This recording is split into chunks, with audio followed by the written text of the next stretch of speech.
I messaged Bob, but he didn't answer. I asked Oh him if he yeah, was underwater. no, he's not underway, but he's probably just slammed.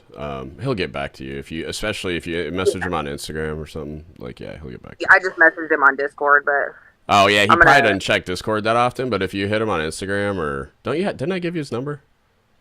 Yeah, I have it. Just I just sent it there just to be like, "Are you just underwater yet?" text him. Yeah. He won't care. He's chill as fuck. Yeah. He'll get back to you.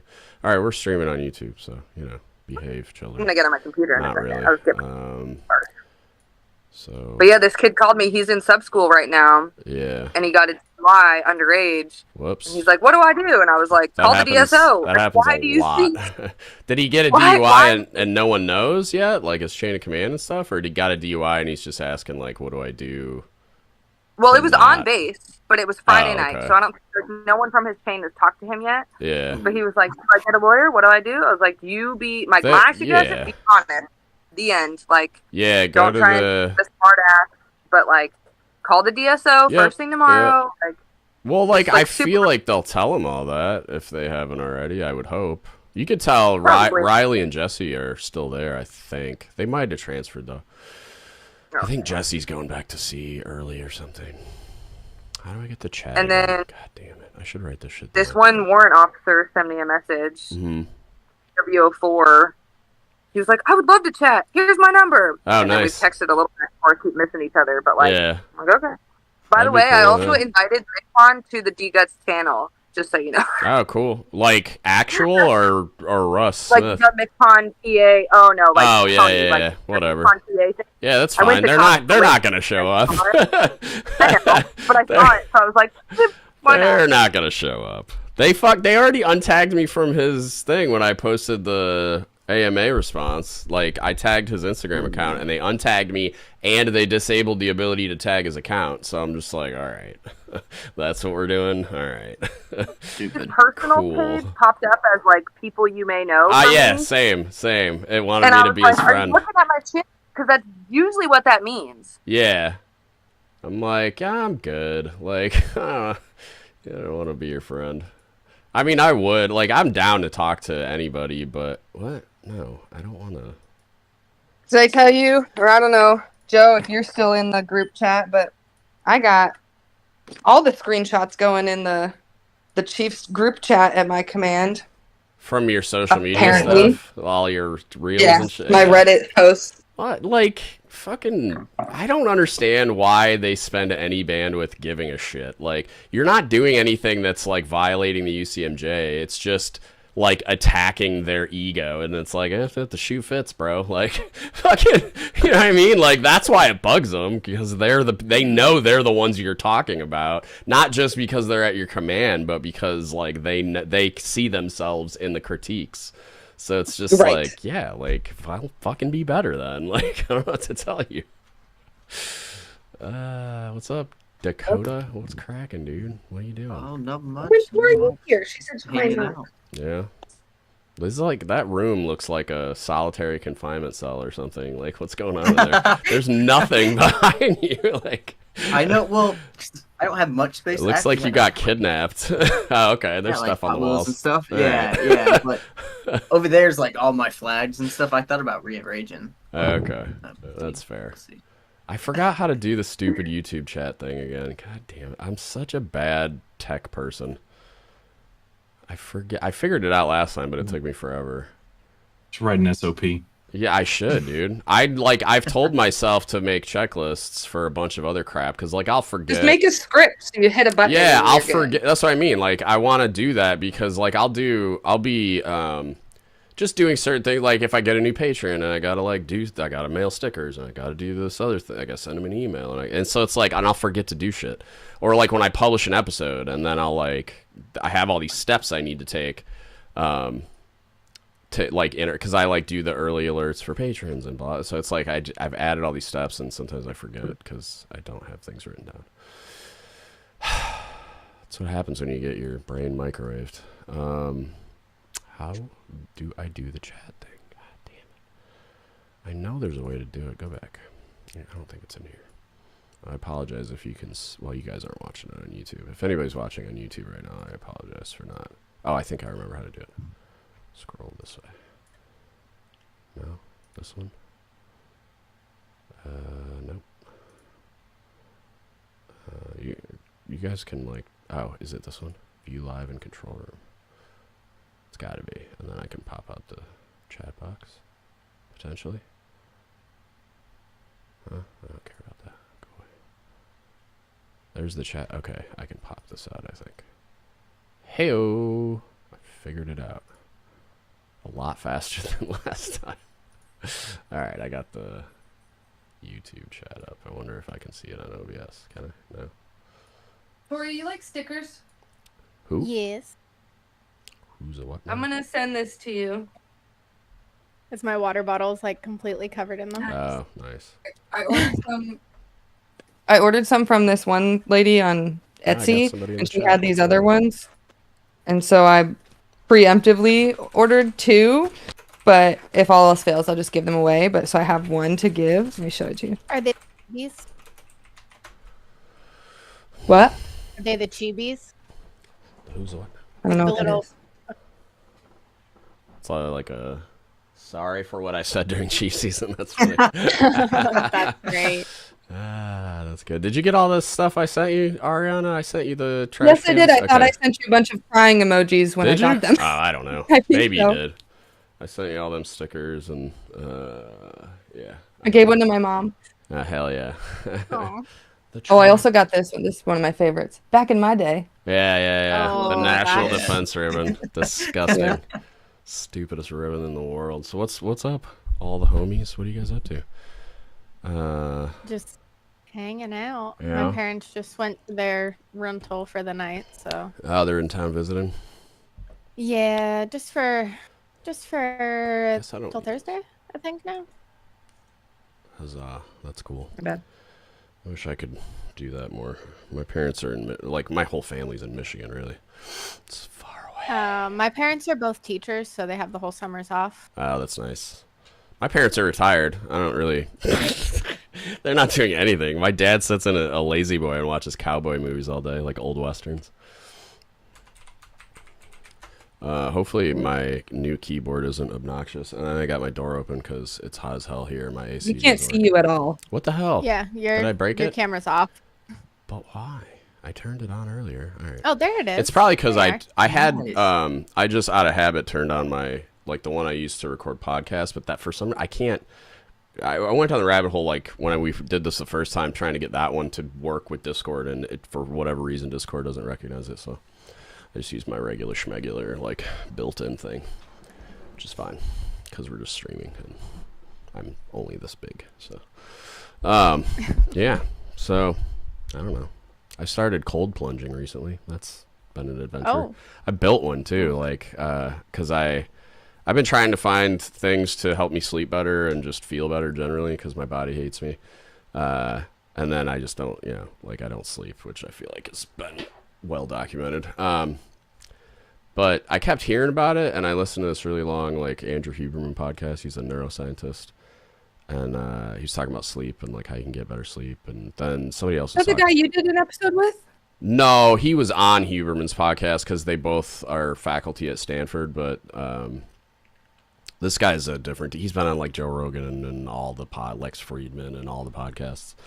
But I listened to his thing. I listened to something else because I'm always looking for, like, ways to improve my sleep. And then I kept hearing about that, and so I bought this, like, cheap canvas thing where you just, like, throw ice in it and water, and just to make sure I wasn't gonna cop out and, like, not do it because it sounded terrible. I was like, this is gonna suck, and it does kind of, but, like, afterwards you feel amazing. Like, you feel like I don't know, it's weird. You feel like you're vibrating, you're, like, happy, you're in a good mood, you got energy. My old body, like, feels great. It's like a reset button. Like, my joints will hurt and I'll be sore and stuff, and then when I do it, I feel great. So I built one out of there's a Facebook group called DIY cold plunging because I'm too cheap to spend $5,000 on a fucking cold plunge. So I almost did because I was like, holy shit. After I did it the first time, it felt so good, and I I enjoyed it so much that I'm like, okay, I need to make this a thing. I've And seen they people make them out of old deep freezers. that's what I Like, did. they'll I just bought a plug new it one. in. Yeah, I bought you can do that. Group has a bunch of cool, like, plans and advice and stuff. So, like, I bought a deep freezer, and then you can get these outlets where you like plug the freezer into the outlet and the outlet into the wall, and it's a temperature control outlet where you put like a probe into the water in the freezer that I had to like I waterproofed it and did all this stuff to it. But you plug it in, and then you just set the temperature on the plug, and so like the probe, when the probe measures it to be the temperature you want, it stops cooling. It's awesome. So you basically, it just turns itself into a cold plunge. The hard part was like I had to like Flex Seal the shit out of it, and like I used this stuff called Pond Seal on the inside, just to make it like the inside of a pool basically. But yeah, it's pretty awesome now. And I got these little underwater lights, and I got a rubber duck on the way that's got his middle finger up like this. I'm excited. I'm excited. It's shipping. My brother just started doing the cold plunge stuff, and his girlfriend bought him like this little tub for their back porch, and the tub was like $100. Yeah. But then it cost $15 in ice. Yeah, to, like, yeah. get That's it why I got a enough. deep freezer, dude. Because I did the same thing. I paid $100 for this little canvas like circle tub thing. It's like a barrel, basically. Yep, I think it's the same thing. Yeah, It's like a and Coleman or but whatever. I Yeah. was going to the corner gas station. It's like $15 for ice, and that's when I was filling it up out of the hose because it's already kind of cold. But then like it's so hot here right now that like I did that the other day because the valve was leaking, so it would like real slowly. So like overnight it would kind of drain itself, so I'd have to fill it back up with the garden hose. So like 4 bags of ice was like $15, and that would do it. But then when I fixed the valve, it was like I put 4 bags of ice in it, walked away, put my board shorts on, came back outside, and it's 70-degree water. I'm like, fuck! And I have to go back and buy like 5 more bags of ice, and I'm like, I'm not spending $40 a day on ice. This is stupid. Yep. So yeah. But yeah, he said it was miserable. He was like, he could remember a time in 7th grade that he thought was the coldest he'd ever been in his life. One time at the bus stop, and he was remembering It's that. not that bad. My wife did it today, and she's 125 pounds, and like she loved it. Like, I mean, she almost got out at the beginning, but like the first 30-45 seconds is horrific. But then once you get past that, and then like knowing that one, you can do it, and two, the like positive effects after, like I do worse for the positive effects. So like I don't even care. So I don't have to do cocaine or anything. So that's awesome. That's funny. But yeah, no, I'm pretty. It's cool. Unrelated really to pretty much everything, but it was awesome. That's what I've been up to, building a cold plunge and rebuilding my front porch, which is finally basically done. And then just in time for the toilet in my half bath to start leaking, so now I'm just gonna like I basically was like, fuck it, I might as well redo the whole bathroom. So I spent like $1,000 on Lowe's and app or whatever. You know, pick This all is that backwards. shit up. What is? This is Group this stream? is not. You can't read that. I can read it. I can read that. It's right for me. Oh, It's probably just displaying it backwards for you, maybe, but it looks right to me. I don't know. it looks backwards on here, and I'm trying to do the TikTok thing, and it looks backwards too. So. Oh, I don't Oh. know. Whatever. I don't know shit about figure. TikTok. I can't help you there. Me neither. So those freaking McPon critiques of the memos are popular.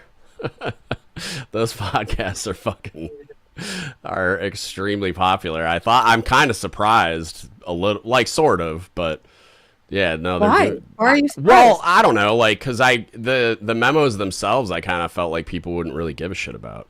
That's kind of my critique of them, is like they're effectively meaningless. So it's like, I don't know. I kind of thought a lot of Chiefs would just skip a few steps to get to the, like, fucking another McPon, another I have priorities, like I'm an admiral, and just be dismissive of them. But yeah, no, I don't know. I'm curious for, like, I know Tori, Joe, I don't know who the other ones are, but like for the Chiefs, what came like from your CMCs about these? Like, what kind of guidance did you get other than the memos, if any? Yeah, ditto. We were told to read them in their entirety, and then we would actually discuss them at our mess meetings every week. Have you as they were gotten to being that point released. yet? Or just because Yeah. he just dropped the last one? How are the discussions? So they're really like in depth, kind of almost philosophical. Philosophical? I can't say the word. That Yeah. one. Is it like, Uh, are they taking it, is it like, because if it's waxing philosophical about it is basically the theme of them is like those memos, they're general, they're really like, I hope, I have this goal, you know, like all this shit. like for the one about technical expertise, for my job in particular, technical expertise as a chief versus technical expertise as a first class is two different things, because we have a job role that ends completely at the E6 level. There's a little bit of overlap with the E7 and above work role. What do you mean? What does that mean? So if you pull up, for a digital network analyst, if you pull up the CWT or previous CTN ladder, you'll see that digital network analyst, that work role is capped at the E6 level. There's a little bit of overlap between E6 and chief and above in the cyber planner, but that work role completely just cut off. So there's a little bit of a difference between like technical expertise and what you consider that for those. I think it's like, I don't know. I said it in. Did you write it backwards, you goon? That looks like a third grader. Yeah, but are you live on TikTok right now? That YouTube looks awful. YouTube's broken. What? No. My word, YouTube. I thought. Okay, I thought you meant my YouTube looked off. I was like, what happened? No. Pull it up on TikTok and let me know what it looks like. I don't even have it right on my phone. Dude. Yeah, I have it. Cool. I have it up. It's right because she wrote it backwards, and so it's. Alrighty then. I didn't want to do the rest of it. So type it backwards next time and click print so it doesn't look like it's written in black crayon. I should have just printed something. Anyway, the technical expertise thing's interesting to me because I think what you said is relevant for everybody in that, like, and I said it on a podcast, but like technical expertise for a chief means something else than it means for like a first class or a second class. It's like a fully qualified senior rate, experienced, salty first tour type. But should it? I think it kind of should. So like what I mean, because I really think you should just be using different words, but I think the reason why it gets so convoluted is because we don't, basically, where it's kind of like saying like meet the standard, you know what I mean? Like where they just beat that drum and it's like, okay, what the fuck does that mean? Explain it. Don't just say don't just say you're not meeting the standard, right? Explain what it is, what you exactly want me to do so I know where the bar is. But like I think they like to say technical expertise and it's like one of those things that means whatever you need it to mean, like, and I'm going to show my age, but if you've ever seen that Donnie Brasco movie, it's a Johnny Depp movie. Where one of the FBI agents asks him like, when you say forget about it, like a Italian mobster, like it can mean like 10 million different things. And so like, it's like that where we do that with a lot of things. And I think for chiefs, it's like we say, oh, we want technical expertise to be the number one priority, but it's like, okay, like let's go down the route. Like you want fucking everything to be the number one priority and nobody has enough bandwidth. So it's like, if you want me to be the technical expert for like doing my job, but you also want me to be an institutional expert. You also want me to be like in the quality of life memo. He wants me to be the first mental health tech that a sailor runs. It's like the fuck. Like one, you've never taught us how to do any of these things. Two, it's like if you want me to be the focus on technical expertise as a number one priority, a whole bunch of other shit's got to fall off the plate. Unless you're going to give me, because like the example I gave on one of the McPon podcasts was like a chief on a carrier that's in charge of like hundreds of sailors. You want me to be intimately familiar with every single sailor? That'd be a full-time job by itself. So like, I'm not saying that that's a bad thing to aim for, but you'd have to break that 500 person S2 division down to like 30, 40, 50 people and give each one of them a chief if that's what you want. Or we can redefine the roles and say, okay, well, each one's going to have a first class and then that's going to be a thing or whatever. But like the technical expertise thing for me is like, there's never, when I was wearing khakis, I've never encountered an E6 or below CS that knew more about the rate from think 50,000 foot view, right? Like policy, like how to do things, what the rules are, like a lot. And there's a lot of like the experience and all the other stuff that they like to talk about. But it's like, if we're talking about like go in the galley and cook lunch, you fucking kidding me? My feet would be screaming 2 hours in. Right? Because I haven't been the guy in there 7 days a week on deployment for 12 hours a day doing the thing. So like a second class would cook me under the table, right? And I bet you if we're talking about maintenance or certain intel analyst things or whatever it is, it's like there are certain things where it's like you're just the second class that's fully qualified in rate that's doing this thing every single day, all day. they're actually doing it they're gonna be way better at it. They're gonna be way more proficient. They're probably gonna know all these little idiosyncrasies. Got to hit the thing on the side of the thing to make it do the thing. You know what I mean? And it's like, at me as the chief, it's like, yeah, I know all the things that are in the book. I know all the things that like Tycom's concerned about. I know all the new nav admins. I know all this other stuff, right? But when we're talking about actually doing it with our hands, the nuts and bolts application of it, to me, that's technical expertise. And I would think that, like, we're talking more about like level of knowledge is what we're referring to when we're talking about chiefs, or like scope of knowledge, or whatever. I don't know. You could invent a new term, but I feel like you have to delineate between the two instead of just calling them the same thing, because you get a lot of first classes getting pissed off going, chiefs aren't the technical experts, we are. And it's like, that's what they mean. It's like, it's not the same thing. It's like, you're not, but like, we're not saying the same thing. It's like, yeah, okay, you are in that way and I am in this way, so let's just make new fucking words for it so it's less confusing. But they just, I don't know, they cling to these dogmas, or whatever you want to call them, these axioms that they create, and they're like, hey, this is what we're calling it, and we want chiefs to be the technical expert. And it's like, yeah, but you want us to do 10 million other things too, and how do you do them all well? You don't. And that's why, we are where we are, in my opinion. But yeah, thanks for coming to my TED Talk. Joe, what happened to your command? Are you still at school? Yeah, I'm still at school. I haven't gotten to the ship yet. How'd they handle it? Oh, it's the first time I see your face, Joe. I was like, who is this dude? Yeah, hi. Had to hover over your thing. No, so they didn't really talk about it much in school. I've actually been the one talking about it with the instructor, first classes, and all that stuff. A lot of the chiefs have been on leave, unfortunately. But, I mean, just gauging from it, we're just having like a discussion, once again, waxing philosophical about it. It doesn't really do a whole lot of good other than just kind of frame of reference for some of the brand new dudes that are coming in. Because I have like dudes straight out of Corey Station in my class right now. For the technical expertise one, though, that was the only thing I had seen discussion from at last place I was at. So I'm still in their chat, still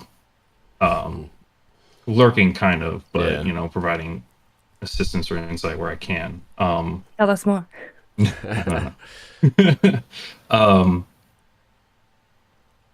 I mean, to me, the whole technical expertise thing specifically, you have to root it in this definition, right? Definition being relating to a particular subject, art, craft, or the techniques. So actual application, you're 100% right. The junior enlisted are gonna under the table every time, right? Actually do the thing. But when it comes to the actual like theory or the knowledge, like that's where like those one-off things that you might ever only do once in a career, that's where chief should like have that knowledge, or at least be able to access it quickly, right? But even like a thing that you do routinely, it's like there's been times where I'll walk in, they'll be doing the thing routinely, and like if I were to be the one using my hands to do it, I would probably be slower, but my method is more efficient because I've seen 10 million ways to do it, and I've done it a bunch of different ways, and I've been trained and blah, blah, blah, right? Yeah, so like, definitely. You walk in and you're like, oh, hey, like this is a better way of doing it. Here's why. And you can explain all, you can just pass it all on, you know what I mean? And I think that's like where but I really think they should come up with different terminologies to like just delineate between the two. And I think a lot of because I feel like you just said, like the reason why everybody's zoning in on that one is like and I don't know, like tell me if I'm wrong, but like I remember a lot of first classes being salty about everybody calling chiefs a technical expert for that reason. Remember it or not, I've been that. I've been that. Like, I was there. Yeah. I mean, the whole institutional thing though, technical expertise can be applied to that. Right, so applying those techniques to get the admin to do the thing that you want to do, that's where we should excel as well. Anyone else has any other thoughts on that?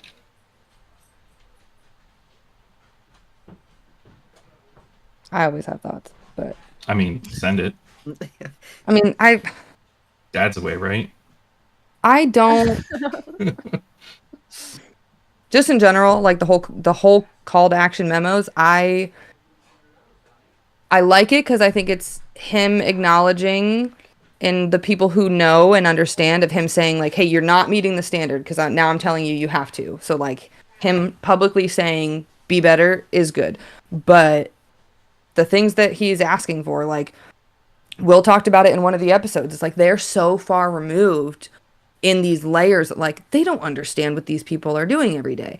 And especially for like the intelligence community, we have people who are leading and managing people that are the experts, and they're just not like the leaders. They're just not the experts. There's no way. Like I don't have the time or the capability personally, maybe other people do, to be really well versed in all of the administrative tasks that I'm required to do as an LPO and be a super amazing linguist. Like I don't have the time to study and build my skill and all of the job that I'm supposed to do for my quote unquote primary duty of being on my operational side. And which I was thinking about the other day. Don't forget, you got to make time to reflect on your leadership too and go to the gym. And right. Yeah, that just comes back to the whole do more with less. Yeah. Right. Yeah. That's what but the like, I memo don't know should how have been other called. communities do it, but like, and I meant to ask. They don't. But Exactly. They don't. Well, no, they do the same thing. Run around with their hair on fire. So for my job, I have two very separate jobs. So like we have an operational job and an admin job. And they're like one is for a total different entity. And so like my primary duty on my operational side is I am the section chief, which is normally a civilian position that we don't have filled for all of the people. So like military, civilians, and contractors, I oversee them and like drive their mission. I'm also the NCOIC for all of my military people. And I'm like, I have like some mission related collateral duties as like a language advisor and like some other shit. And I'm an LPO of 26 sailors in 5 different buildings. I was on my last submarine as a senior chief. I was a supply department enlisted advisor. I was a leading culinary specialist, and I spent 8 hours a day staying diving officer of the watch, which you guessed it has nothing to fucking do with my primary duty. I was driving the submarine, right? So if I'm driving the submarine 8 hours a day, which is really 10 hours a day because you got to do pre-watch brief, post-watch brief, all this other bullshit, and then I'm the battle stations drill guy. I'm the fucking, they called it assistant ships diving officer. So, like, I'm the guy writing all the exams for all the ship's control watches. I sit all the dive boards. I fucking, I mean? Like, I was never doing my job. How is your primary duty really your primary anything? Not in my case. Like, I had a second-class LPO that was, like, a fucking god. Like, the poor kid just, I mean, luckily he was like a kid that joined late, so he was more mature, like like he was really intelligent. I trained the shit out of him, but like he was doing most of my primary duty. Exactly. He was fucking overwhelmed. A bunch of my other guys were overwhelmed. I kept telling my cob I needed to get off the watch bill because my LPO was gonna fucking fall apart. And it's like, and they don't give a shit, they're like, but I imagine there's versions of the story in every community, like I can't speak for aircraft carriers or like Seabees or something, but I would imagine they're very, very similar stories. It's like, your primary duty is this, but like how much time do you actually spend doing it? And you even see versions of this in like amongst the like lower ranking blue shirts where they talk about, like I mentioned it in one of those same episodes about collateral cowboys, right? Where they're like, they're doing all these other things, chasing eval bullets because the ECP says something or the precepts say something or the command just kind of informally communicates that if you want to be junior sailor of the quarter, this is what you have to do. So they're more concerned about whatever like brass ring they have to get to get an EP, to get an award, to get a whatever, instead of their primary duty being the thing that is the brass ring. And that's what that memo is saying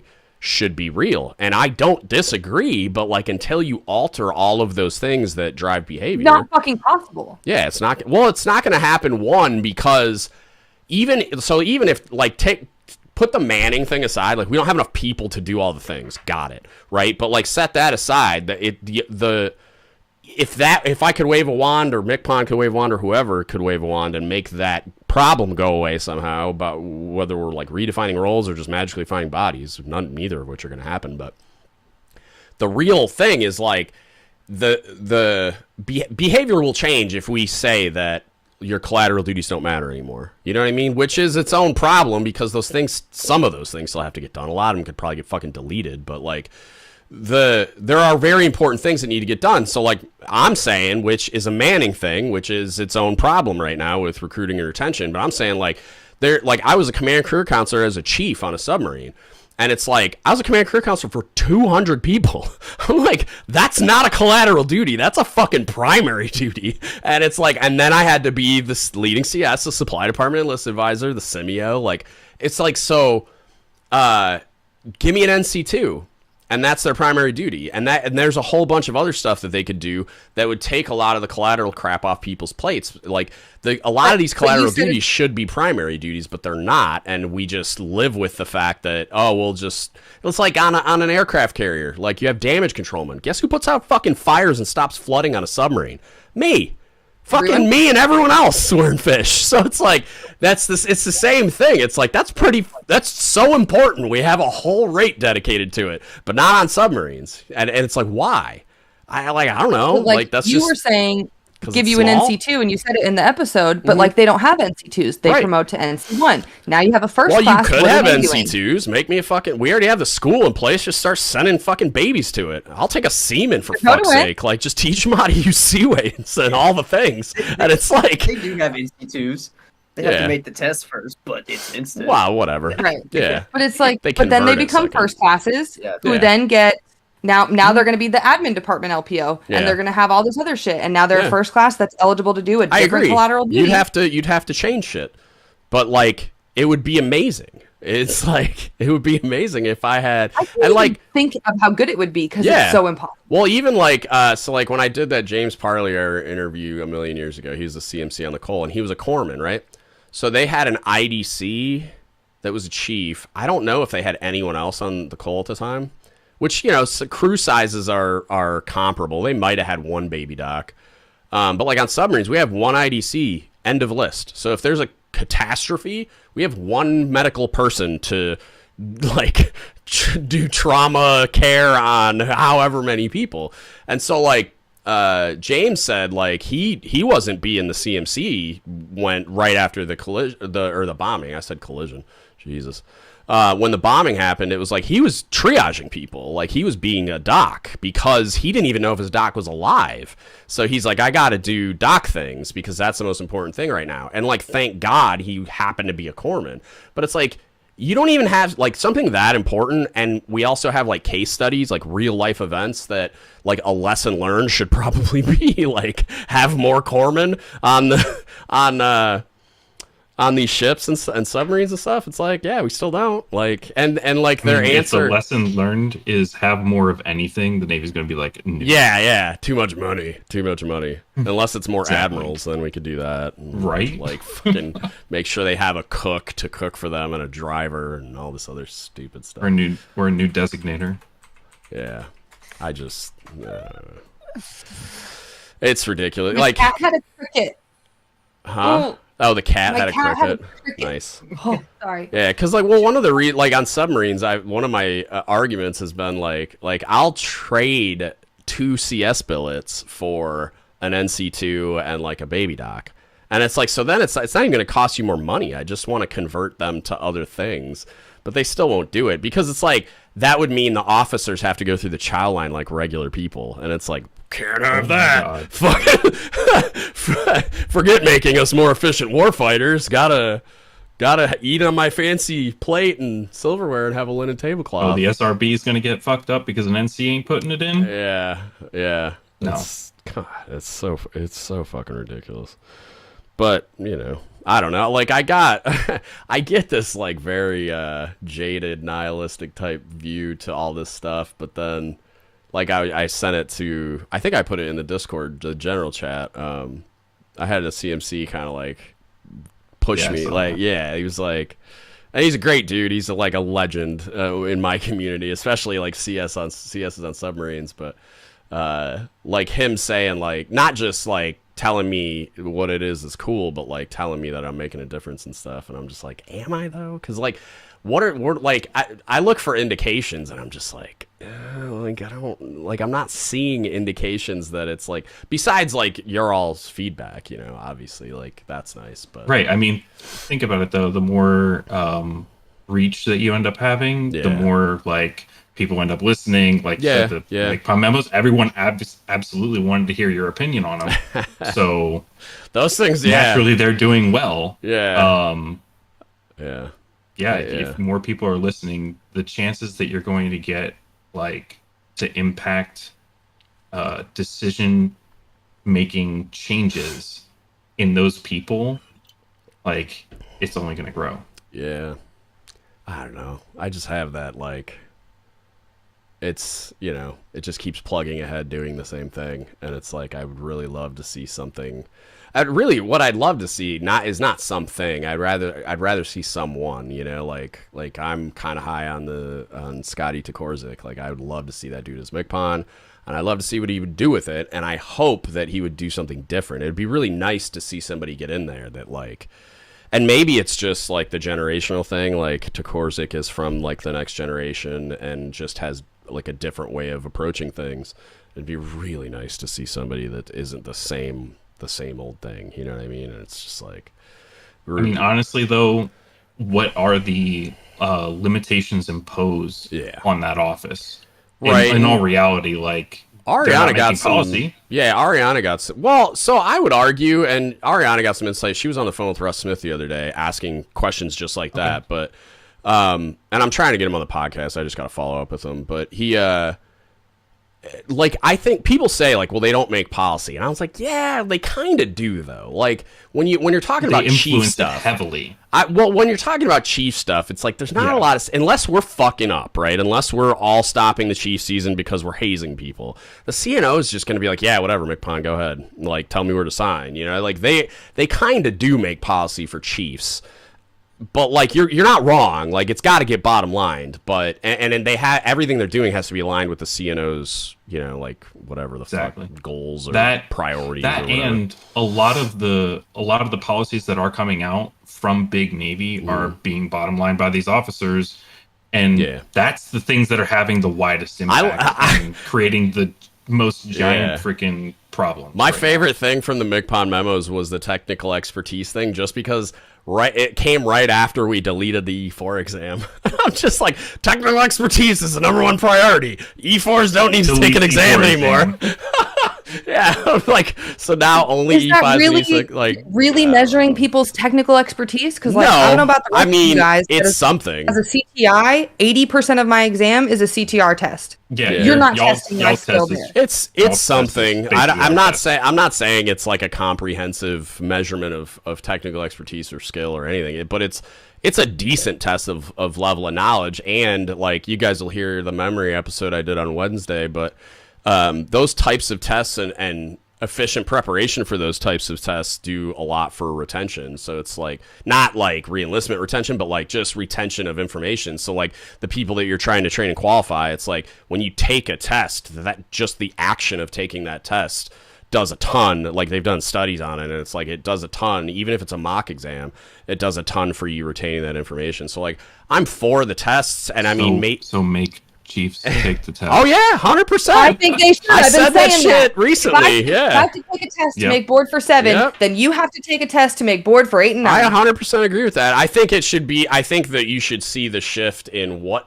is tested go from technical stuff to institutional stuff. But yeah, 100% they should be getting tested, because I forget who said it. It might have been you, Joe. Somebody said it in the Discord recently. It's like just like the egregious lack of knowledge on on institutional expertise stuff, where like a chief is charged with like making sure their sailors are squared away on this, that, and the other thing, and they don't even fucking know the policy or where to find it. And it's just like, oh god, like I can't tell you how many chiefs that I like got out crayons and taught what the MILPERS man is, and here's how to navigate it and what you find in it. I'm just like, oh my god.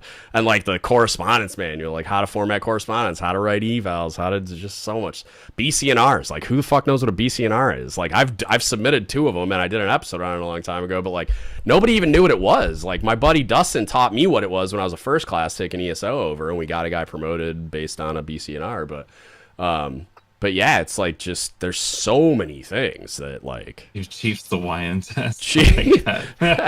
Just get, hey, I mean, I'm down, like, whatever. There's a lot of institutional expertise stuff that like, and I'm talking like, I mean, I've met some master chiefs that don't know shit they should know. You know what I mean? Like I was, I don't want to give too much information, but because I just don't want to, like, openly shit on somebody that I love dearly. But it's like, we were doing a thing. They deserve it. I mean, they're good people. It's like, because you know how I feel about these things. It's like, I don't think the people are bad people. I think the institution has failed them by not providing them the training, education, and even, like, establishing, communicating, and enforcing standards of level of knowledge in all these things and blah blah blah. But, like, if you're fucking wearing stars over your anchor to work, though, like, come on, man. Like, the personal responsibility share is a lot higher. But yeah, they I had to basically explain what a UIC was and what they meant, and that there's a book where you can look up what they mean, like, so that, like, because basically we were grading packages, and they didn't know, like, they were basically saying, oh, the sailor's been on shore duty forever. I'm like, no, they haven't. This is an alternate shore duty, like, or alternate sea duty. Like, if they're in an expeditionary command, it most likely counts as sea duty because they deploy. And, like, in the eval write-up, it said they deployed to fucking AFRICOM. So I'm just like, you don't think that's operational? Like, you don't think that counts as sea duty? Just because it's fucking haze gray, or it's not haze gray, doesn't mean it's not sea duty. You know what I mean? And I'm just like, oh, thank God the cook chief's here, fucking, to save the day. Like, thank God I'm the single point failure. Good fucking grief. But yeah, that was, you know, I was a senior chief at the time, and I'm like getting out grants for master chiefs going, hey, that's not real. Like, this is how you should be looking at this. And, like, sometimes, like, what's funny too is in the PSR, when you look at we weren't at the time, well, they were looking at something else, even though they had access to the PSR. But on the PSR, it has the UIC, and then it says "sea shore." And I'm just like, you can just, you know, read the shit, and it'll tell you. But wait a second. Good times. Reading comprehension test. Yeah. Maybe? Hey, there you go. Just do like I don't even. Yeah, it's dude. Fucking how to Google. God damn. Yeah, we had internet access. We could look up instructions.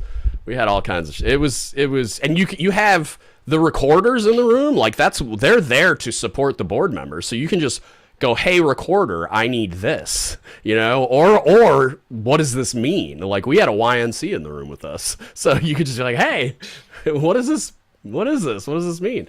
So yeah, I don't know. It hurt my brain. Like, my experience during the board was like, I would get so pissed off that I would probably twice a day. It got more frequent as the board went on, but probably it started at like once a day and then twice a day. I'd have to, like, walk out of the panel room and just, like, go outside the building and walk a pace up and down the sidewalk so I didn't fucking flip out on anybody. But I was just like, because even some of the... You didn't have to brief a record. You used to be sitting up there just fucking exploding. Well, like, I did brief record. We tanked every single record because of that. When they shut the Master Chief board down a while back, they changed the policy. So now you tank every record. So every single record I graded, I briefed in the tank. But I actually did a good job grading them. So, like, and if I didn't know some shit, I went and asked people that did or looked it up in places I knew to look or whatever. I'm not saying I knew everything, which is something else that disturbed me about the board, is they had me grading packages for, like, RSs and surface CSs and LSs. And I know you were like acting as, you know, a competent human being that asks for help where they don't know and like do the things that chiefs should do, right? Right, but the part that disturbed me about it was I was learning on the job. Like, they taught me how to grade records from communities I'm not familiar with, and that was like me grading the record. Like, they taught me, like, we did... what did we do? We did, like, sub LSs first, I think, and then CSs. So, like, that, I'm a lot more competent at that, but everyone else in the room wasn't. There was only 4 submariners out of, like, 12 panel members, which is more than normal for some reason. Normally, there's only one of each submarine on the supply panel, and then everybody else is a surface sailor. So, like, I don't want them learning how to grade a record on this guy's graded. You know what I mean? Like you're grading a submariner's record. You have no fucking idea what any of this means, and you're learning the process on a record you're unfamiliar with. And so, like, luckily for me, it was reverse, where like I got to grade 2 submarine rates, which were the smallest ones first, and then I arrived at surface sailors and RSs are surface, but like I'm more familiar with CSs and LSs generally than I am RSs. So like. But why the fuck am I'm more qualified to grade a submarine A-ganger's record than I am a surface LS or an RS, you know what I mean? And so, like, I didn't like that either. I thought that was fucking insane. Because you're just not going to get the best person for the job. Like, it's not the best person for the job. Like, that should be a room full of submariners. Like, I should be on the submarine panel. I should not be in a fucking room with surface sailors. It doesn't make any sense. But here we are. It's kind of unique to the supply panel, I think, but... I don't know if there's any others. No, it's not. Where it's mixed? Intel has it as well. Oh, okay. But Intel has a lot of it, actually. Is it that wildly different? Like, because for... we have all 3 communities. Air, surface, subsurface, direct support, PCS, shore only. Like, okay. Yeah, it's all there. Yeah, I don't know. I don't understand why they do that. Weird. Anyway. What else Maybe is going on? Really quick, people on TikTok are asking what boats you were on. I know the Jimmy Carter. What else? So my first boat was Louisville. It's getting decommed in Bremerton right now. I may or may not have parts of it in this room. Don't tell anybody. And then I know people. Tell the internet with everybody. I know people. And then so that was my first boat. And then I went to Connecticut for shore duty at the sub base there, and then Jimmy Carter. And then I was a school instructor at Fort Lee, which is now Fort something else. They renamed it. And then I went to Louisiana here in Washington. It's a ballistic missile submarine. And then I went to Group 9, which is the Admiral staff here in the same area. And then I retired. That's where Aaron went to? Yeah, that's where he's CMC there now. Yeah, he just went there. But he was at Squadron 17, which was my submarine squadron when I was on Louisiana. And then, so he was a squadron CMC for the Commodore, and then he just kind of moved up to the Flagstaff because he's the guy for the job, like, for sure. So it's pretty dope that he got that job. But yeah, what's up, TikTok? Yeah, someone asked, and I was like, what I keep, like, flopping back and forth. It's kind of hard to do. Yeah, usually you'll get the, like, when you're, like, you say you're on Jimmy Carter, you get the, ooh, like, Jimmy Carter. You said something earlier, and someone was like, what boat was he on? Yeah. I know Jimmy Carter, that's it. I was on those 3, yeah. Louisville, and it's weird because Louisville and Louisiana, it's like, I've legitimately started spelling Louisville on paperwork before just because they're so similar. So, like, yeah, Louisville and Louisiana, but, like, so I was on a Los Angeles class submarine, a Seawolf special project submarine, and then a Ohio class submarine.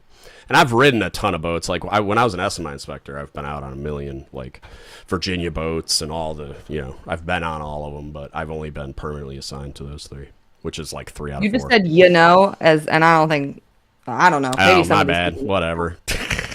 Yeah, those are my boats. This guy said, don't have my fish.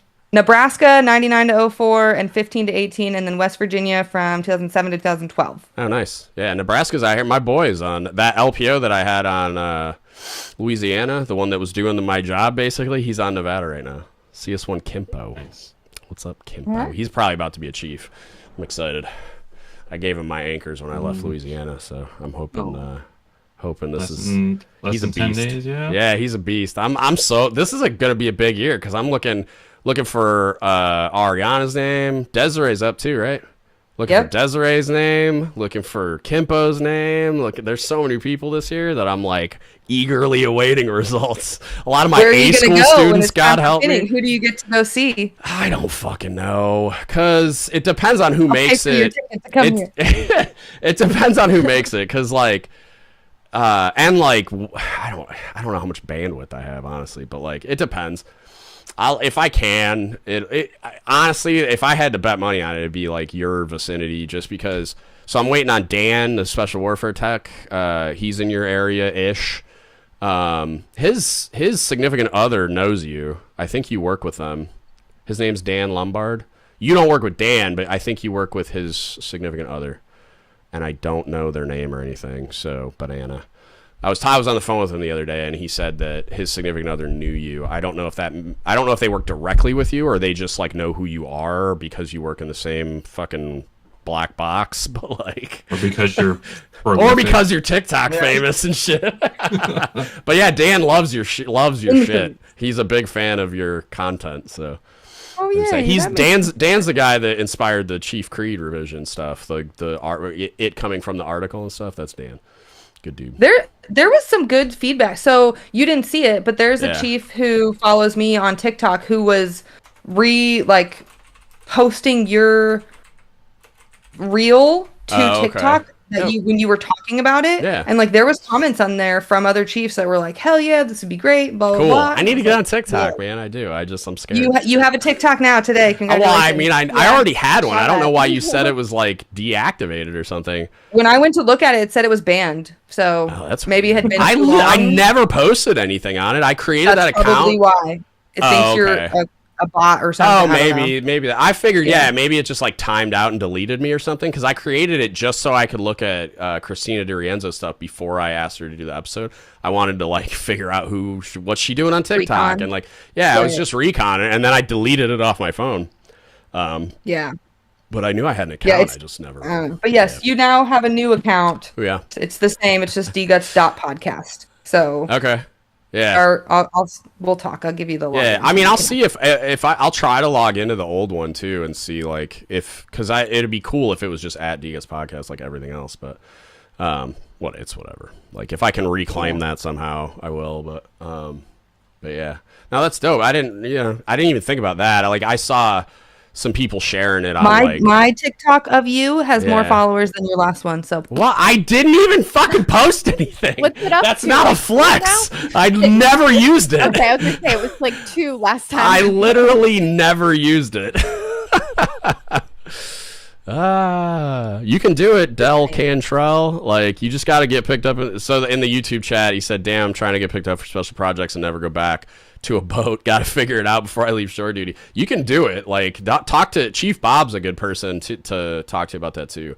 They were trying to keep him in projects, and he wants to be a cob, so he volunteered himself to go back to a submarine. God help him, but he was at, like, there's a ton of dudes that like once, like if you're a non like if you're a like SCCF type rate, which is like submarine electronics and stuff, like sonarmen and FTs and even A gang and stuff, like those guys, like that within all the debts with the detachments within projects, it's like there's demand for you guys all the time, and once you're in and they like you, you can never leave. You can just stay there forever. Which, you probably know that if that's what you're trying to do. Started that out as you can never leave. Well, you can never leave if that's what you want. It's kind of like CSs that go to the enlisted A community. Like, once you're in, if they like you, you can just stay there forever. Right, it just had much more sinister tone. Oh, sorry. Now you just can't leave. It's like The Bronx Tale. Anybody? No, I'm too old. It's a great movie. It's another Italian mobster movie. Apparently, I like Italian mobster movies. But it's a little more complex than that, but it's a good movie. But yeah, there's a lot of chat in the YouTube thing that I like missed. I'm trying to catch up. Really? Yeah, I'm kind of shocked, honestly. Like everybody's. He said we had chats in YouTube. I didn't pull it up. Yeah, I have. So it's crap. displayed on the live stream on YouTube because I have my OBS thing like screen capturing the Discord Brady Bunch screen, and then the chat from that's what it reminds me of, the chat from YouTube as well. But yeah. Oh, I think are you a CS, Del, in the YouTube chat? I think he might be. Oh, Del was on my TikTok a second ago. Del Cantrell. Oh, okay. Yeah, that's Del's in the YouTube chat too. He's all over the place. Or she, maybe. I don't know. Del's kind of a ambiguous name, so hopefully I'm not assuming anything.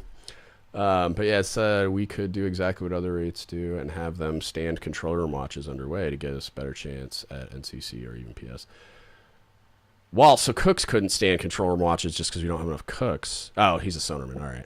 That happens occasionally, just like you have like yeomen in the sonar room sometimes when there's not enough yeomen sitting broadband and stuff. But it happens occasionally. You'll get a sonarman in control. It's pretty rare though. But yeah. What else is going on? I feel like I'm doing all the talking, which isn't weird, I guess, but. Tell us about the MCPON call. Let's. Oh, right. I wanted to hear about that. So I talked to Russ Smith on Friday for a good hour and 15-ish. And it was really cool. He was really nice, super real. I expected a little more what's the word? Like professionalism, like a polished look kind of thing. Not necessarily professional, but that word salad, diplomacy, diplomatic. There we go. I think he went through some shit towards the end of his career, got a divorce and all this other stuff. So, and they were investigating him for what I've heard is some complete bullshit. He forgot to give a fucking coin to the gift people or claim it or some bullshit. So I think he got a little pissed at the end. I think he had a bad taste in his mouth on his way out, but. Yeah, especially if you remember the whole lower your standards bullshit, which I did not bring up because I don't think I want to talk to him about it, but not in the way that the internet roasted him for. Because I'm I was defending it because he didn't even fucking say that. He said something completely different. We did talk about it. He made some, but I didn't because I didn't want him to think that that's what I was going for. Yeah. Hold on, I'm trying to Google his actual thing real quick. What, the speech? Yeah, so we'd Facebook message back and forth a little bit, and he was just so you know, I'm going to tell it to you straight. I'm that's exactly what I'm looking for, but I still expected a certain level, but it felt maybe 75% of talking to you, very much that realm of comfort, seriousness. Yeah. But so I told him all right, cool. So just so you know, I'm not going to kiss your ass. I just want to ask you questions. I'm not even going to I'm going to get straight to it. Let's talk about it. He was let's go. I like it. And I was does the MCPON do anything? What can you do? How do we do bigger things? Is it, what can the position do? How do we navigate it? And then he was kind of okay, focus on your sphere of influence, blah, blah, blah. And I was okay, I know that part. Thanks. Yeah. But I just want to know I want to know about your sphere of influence and how it works. Exactly. Yeah. Exactly. And he basically said that it's almost nothing is up to them. You had said in your episode, some of it is when it comes to the chief season stuff or whatever, they can make their policy or whatever, cool. But when it comes to bigger things, so even if you think about it, the MCPON is the enlisted advisor to the CNO. Right. They're not a advocate. They're not meant to. They're just meant to advise them on their decision making, whoever that person is. I would argue they are an enlisted advocate. When the CNO is making decisions or policy or whatever, they should be advocating for enlisted people's the effect it's going to have on them and the issues that they might not be thinking about and all that kind of stuff. That is what the advisory role is to me. Right, but I think generally it's more of this way of someone being hey, we're going to do this thing, what do you think? And then being here's my input, instead of hey, we need this, or do this, or give me money for this. That doesn't really happen necessarily from the MCPON position. Right. It generally gets, Joe said, gets filtered through those admirals and whoever that are feeding to these people. So it's really, really limited, and there's only so much that you can do. And a lot of the stuff is not visible, which I wish that it were. And I know Tori would know, or anyone who's on TikTok, about Jeff Jackson, who I don't want to get political at all, but he's a congressperson who is on the Armed Forces Committee, and he is the most straightforward, here are your facts about this happened in Congress right what's now. His name? Jeff Jackson? Jeff Jackson. Okay. Yeah. You should definitely watch his stuff. It gives a lot of perspective as to what's going on with the Joint Chiefs and everything right now. And it's very fact-based. And just I'll check it out, and I'll reach out to his office, see if he wants to talk. Yeah. I tagged him in a TikTok once, and he I don't know if he commented. He definitely liked it, but okay. I think he just responded to you. Back. And that's what I'm hoping. That's what I want more from those higher level leaders, to be hey, yep, I went to Congress today and this is what we talked about, or I went and advocated for this bill, or hey, we went to this command, not just for a dog and pony show, but for this thing, right? More transparency in what they do. Not that they need to explain it, but allows us to buy into what they're doing. But that's one of the things that Russ was saying, that like there's so much that happened in DC and all these congressional inquiries and all this stuff and you and I have talked about. Well, like the part that irks me though is like, it's not, I understand like Joe's saying, and I would argue that like chiefs at large kind of understand that the MCPON doesn't make policy. Junior enlisted maybe not as much, but like I bet you they kind of get that too. Like they understand like who signs out instructions. Like, you know what I mean? Like Dakota more than most probably, but like okay, cool. You can't make policy, but you could do a lot. I'm more interested in what you could do that you're not doing. Like, get out there and fucking wreck shop. Get out there and go chief's mess to chief's mess, beating them over the fucking head with standards and regulations and living up to the mission, vision, guiding principles and fucking doing the things that they're supposed to be doing. And like, if I'm advocating for something, it's going to be advocating for things that make chiefs jobs easier to do. Like, and I don't mean like it, easier is the wrong word, but you know, like more realistic, like we were talking about earlier, all those things that make it fucking impossible to keep all the plates spinning. Like, okay, let me see what I can do about making it easier to spin those plates, or giving you more resources to keep them spinning, or whatever. Get rid of some of the red fucking tape. Yeah, there's a lot that he could do. So to that end, that I'm more interested. So with that, and just being vocal.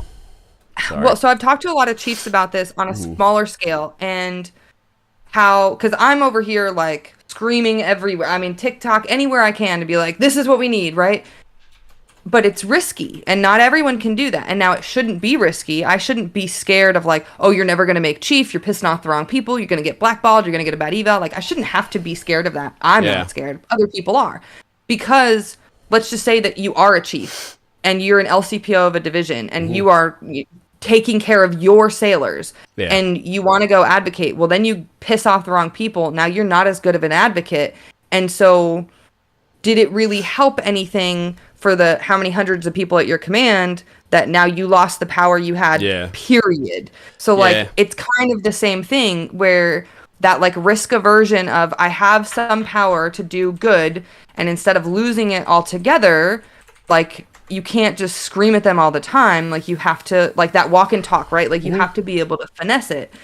Now, and he tried, like, and I'm sure he made a heroic effort. I don't think for a second that dude. The thing that got him, I think, was that he wasn't as transparent. Like, if you could combine some of the things Honey's doing, like the few good things I can point at, that Honey's, which is probably really his staff, but they're leaning into more to the being open and interacting on spaces like Reddit. Like I noticed when I went to his page to download the memos that there's a bunch of videos of his all hands calls up there now, which is something people ask. No, on if you just Google MCPON, he has like a home page on Navy.mil. You go to leadership. I looked MCPON. there after I heard your episode and I couldn't find them. They're there. It's a little hard to find. They scroll. The link that's on the Reddit. Go to. It's called MCPON Department Exclusives. It's a link. That's where it takes you to where laying to the key. Yeah, it's if you scroll down. That. I didn't see any videos. Oh, there's videos. Like, contact us.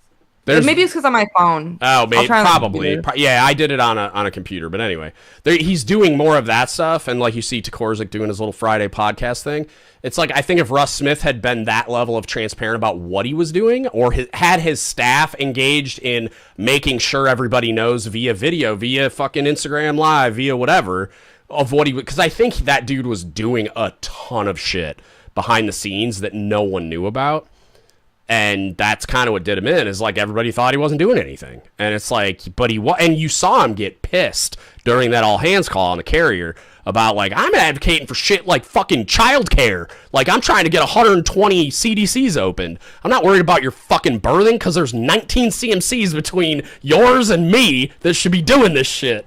And it's like, he didn't say all that, but that's the vibe I got. You know what I mean? Like, that's what I heard in my brain, because I'm like, yeah, he got fired up because he's like, I am fucking advocating on your behalf. You just don't see it. And it's like, yeah, but why don't we see it? Why we should be seeing it.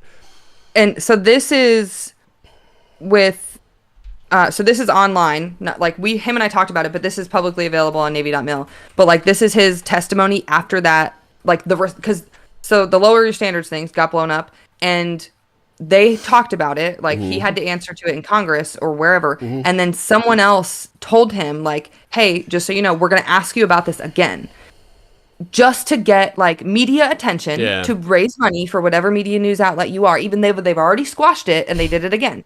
And so he talked about it again, and the letter which he had typed up and he read it, and the stuff that he said is like the most beautifully articulate written thing that I've ever seen. Like, I'm what he was trying to do. Yeah, I'm personal friends with him on Facebook, and the shit he posts is like he's a super introspective, like smart, like thoughtful dude.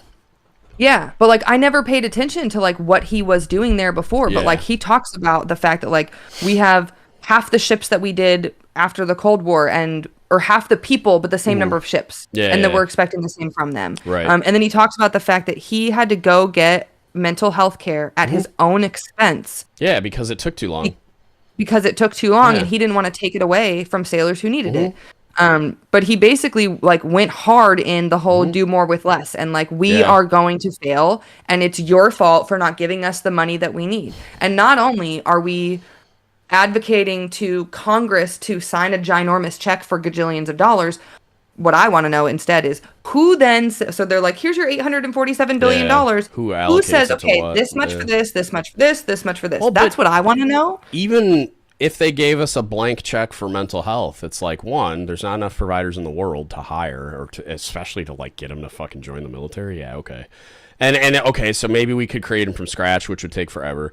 But it's like, even if there was an unlimited supply and we could just cut a check to some contractor and here comes all the mental health techs and psychologists and psychiatrists, it's like, that's not going to fix anything.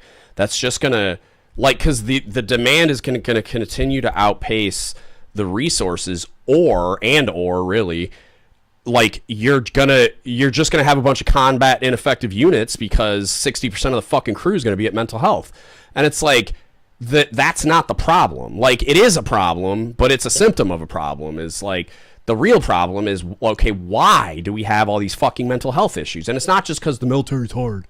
You know, it's like, that's not it. It's fucking leadership incompetence, primarily. There's a bunch of other shit, but it's primarily leadership incompetence at all the levels and in all the different ways, you know? And it's like, that's the shit that it's so fucking simple, to me anyway, that I don't understand why it's so hard for all these other people to grasp. And especially like, so if they cut us that check, it's like, you're cutting the check to people that should get it. But a lot of them fucking don't. Like, there's a lot of articles where, like, they're asking Pentagon spokespeople for answers on why suicide rates are so high and why acute mental health is on the rise and blah, blah, blah. And it's like, I don't know what's going on. It's like, the fuck you don't. Yes, you do. I'm not even worried about, I mean, I'm worried about it, but, like, the mental health care, like, that's not even the thing I want to throw money at. It's figuring out how much money are we spending on ships, and how about, instead of making more ships, you get more people to man the ones that you already have, and getting any kind of like communication to those people who make those decisions, which I don't even think are necessarily military members. I think that's like Congress. Not always. Like, it can be, but sometimes it's just the president or SecDef or whoever the fuck saying, I want more ships. Right. Which apparently is very, very dramatic, high school, like, personality popularity contest based, of like, if so and so doesn't like you, they will cut the budget of the entire military to spite you, one individual. Like, I mean, this is my shocked face, but good God, like, really? Like, I'm not surprised, but like, how does nobody know that? Like, where's the Government Accountability Office? Where are those people? It's all bought and paid for, in my unqualified opinion. I mean, look at the every week or so, the Department of Defense releases contract obligations and contract awards that they've given out. I can't remember where it is, but it's part of the like standard Department of Defense press releases and stuff about which company was awarded which government contract for how much exactly, for what purpose, if it's never even heard of this. Not classified. So taking a look at all of the money and shit that's being doled out to these companies like fucking Lockheed Martin and stuff, and I'm surprised that there's any budget left for people, honestly. Like that's where we're at, is it costs so much for the military industrial complex that we cannot it doesn't have to talk to us. This says CNF Technologies in San Antonio was awarded a $135 million contract. You need to go listen to some Matt Taibbi books. Blah, blah, blah, blah, for research, development, test, and evaluation services for operational and applied computer systems for the Marine Corps. How about you ask the people who use those fucking computer systems? But that's not what's happening. That you need to go listen to some Matt Taibbi books. Else. So like what's happening is a lot of the lawmakers that are involved in the awarding of these contracts then go from public service directly to the board of fucking Raytheon, and then it happens with the FDA, it happens with the USDA, it happens with fucking everything, and so it's like it happens with the SEC, it happens everywhere, and so it's like you can't you can't look at it just like so here, because this is what's really gonna melt your brain. So you can't look at that as making any kind of sense, just like you can't look at the ships and people thing like it makes any kind of sense, because it's kind of like a cold-hearted like money-making capitalist point of view for like a company. It's like if you're looking at the US Navy, we're still the most powerful Navy in the world, we're still probably going to win any war that fucking comes, even though a lot of people are going to die and a lot of ships are going to sink, but it's like everything that's asked of the Navies is still happening. And so we can do it with less. So why the fuck would we give you more money? You know what I mean? So it's like when you're sitting in an office in DC and you're just doing the cold-hearted math and you're like, yeah, but why would we do that when we have all these shit? Like, it's not like ships aren't deploying. You know what I mean? It's not like manning is such that the ship can't go out to sea. And it's like, should it be going out to sea? Probably fucking not, but it is. So until that stops happening, until it affects our ability to project power. Sail first? Yeah, I bet you that's the fucking. I bet you that's the only thing that's going to allow for the type of change that we're talking about. When you think about it from that million-foot view that happens at the highest levels of power in DC, it's like, yeah, I bet you that they're looking at it from the perspective of like we just got more efficient and it's technology and all this other bullshit, and that's why we can put all these ships to sea with half the people. And it's like here, like even like you gotta think about how like some chairman of the fucking Armed Forces Committee on whatever the fuck looks at a guy like Russ Smith like he's an ant, like he doesn't fucking know what he's talking about. You know what I mean? And he's gonna get replaced in 5 minutes. So it's not necessarily, because some of those people on the Armed Forces Committee are fucking football coaches and know jack shit about the military. Yeah, so how can they say that Russ Smith isn't important? Because they have the power. They know everything because they're the person sitting at the tall table while Russ Smith is down here looking up at him while he fucking testifies. Like, you think that's by accident? Civilians are always going to be in charge of the military. I mean, it's plain and simple. I mean, you can look at what's going on with Alabama and everything. Space Chief. What up, dog? What's up, man? Speaking of space or Space Command, like you saw politics coming into play with Alabama's senator, where he held up the money and it was back and forth on the investigation. It's all about personality driven, and they hold the money and they can make the decision. And right now there's no senior GOs. I mean, right now the Marine Corps doesn't have a commandant. They can't even hire into that position because of that holdup. There's GOs that are not able to get appointed. Yeah. Although, look at that, Franchetti, with the sliding around the Papamaro nomination. Sorry. I have no idea what you're talking about. It's fine. I'm gonna let Space Chief finish. Oh, that's it. It's personality driven. It's always going to be personality driven. Oh, there it is.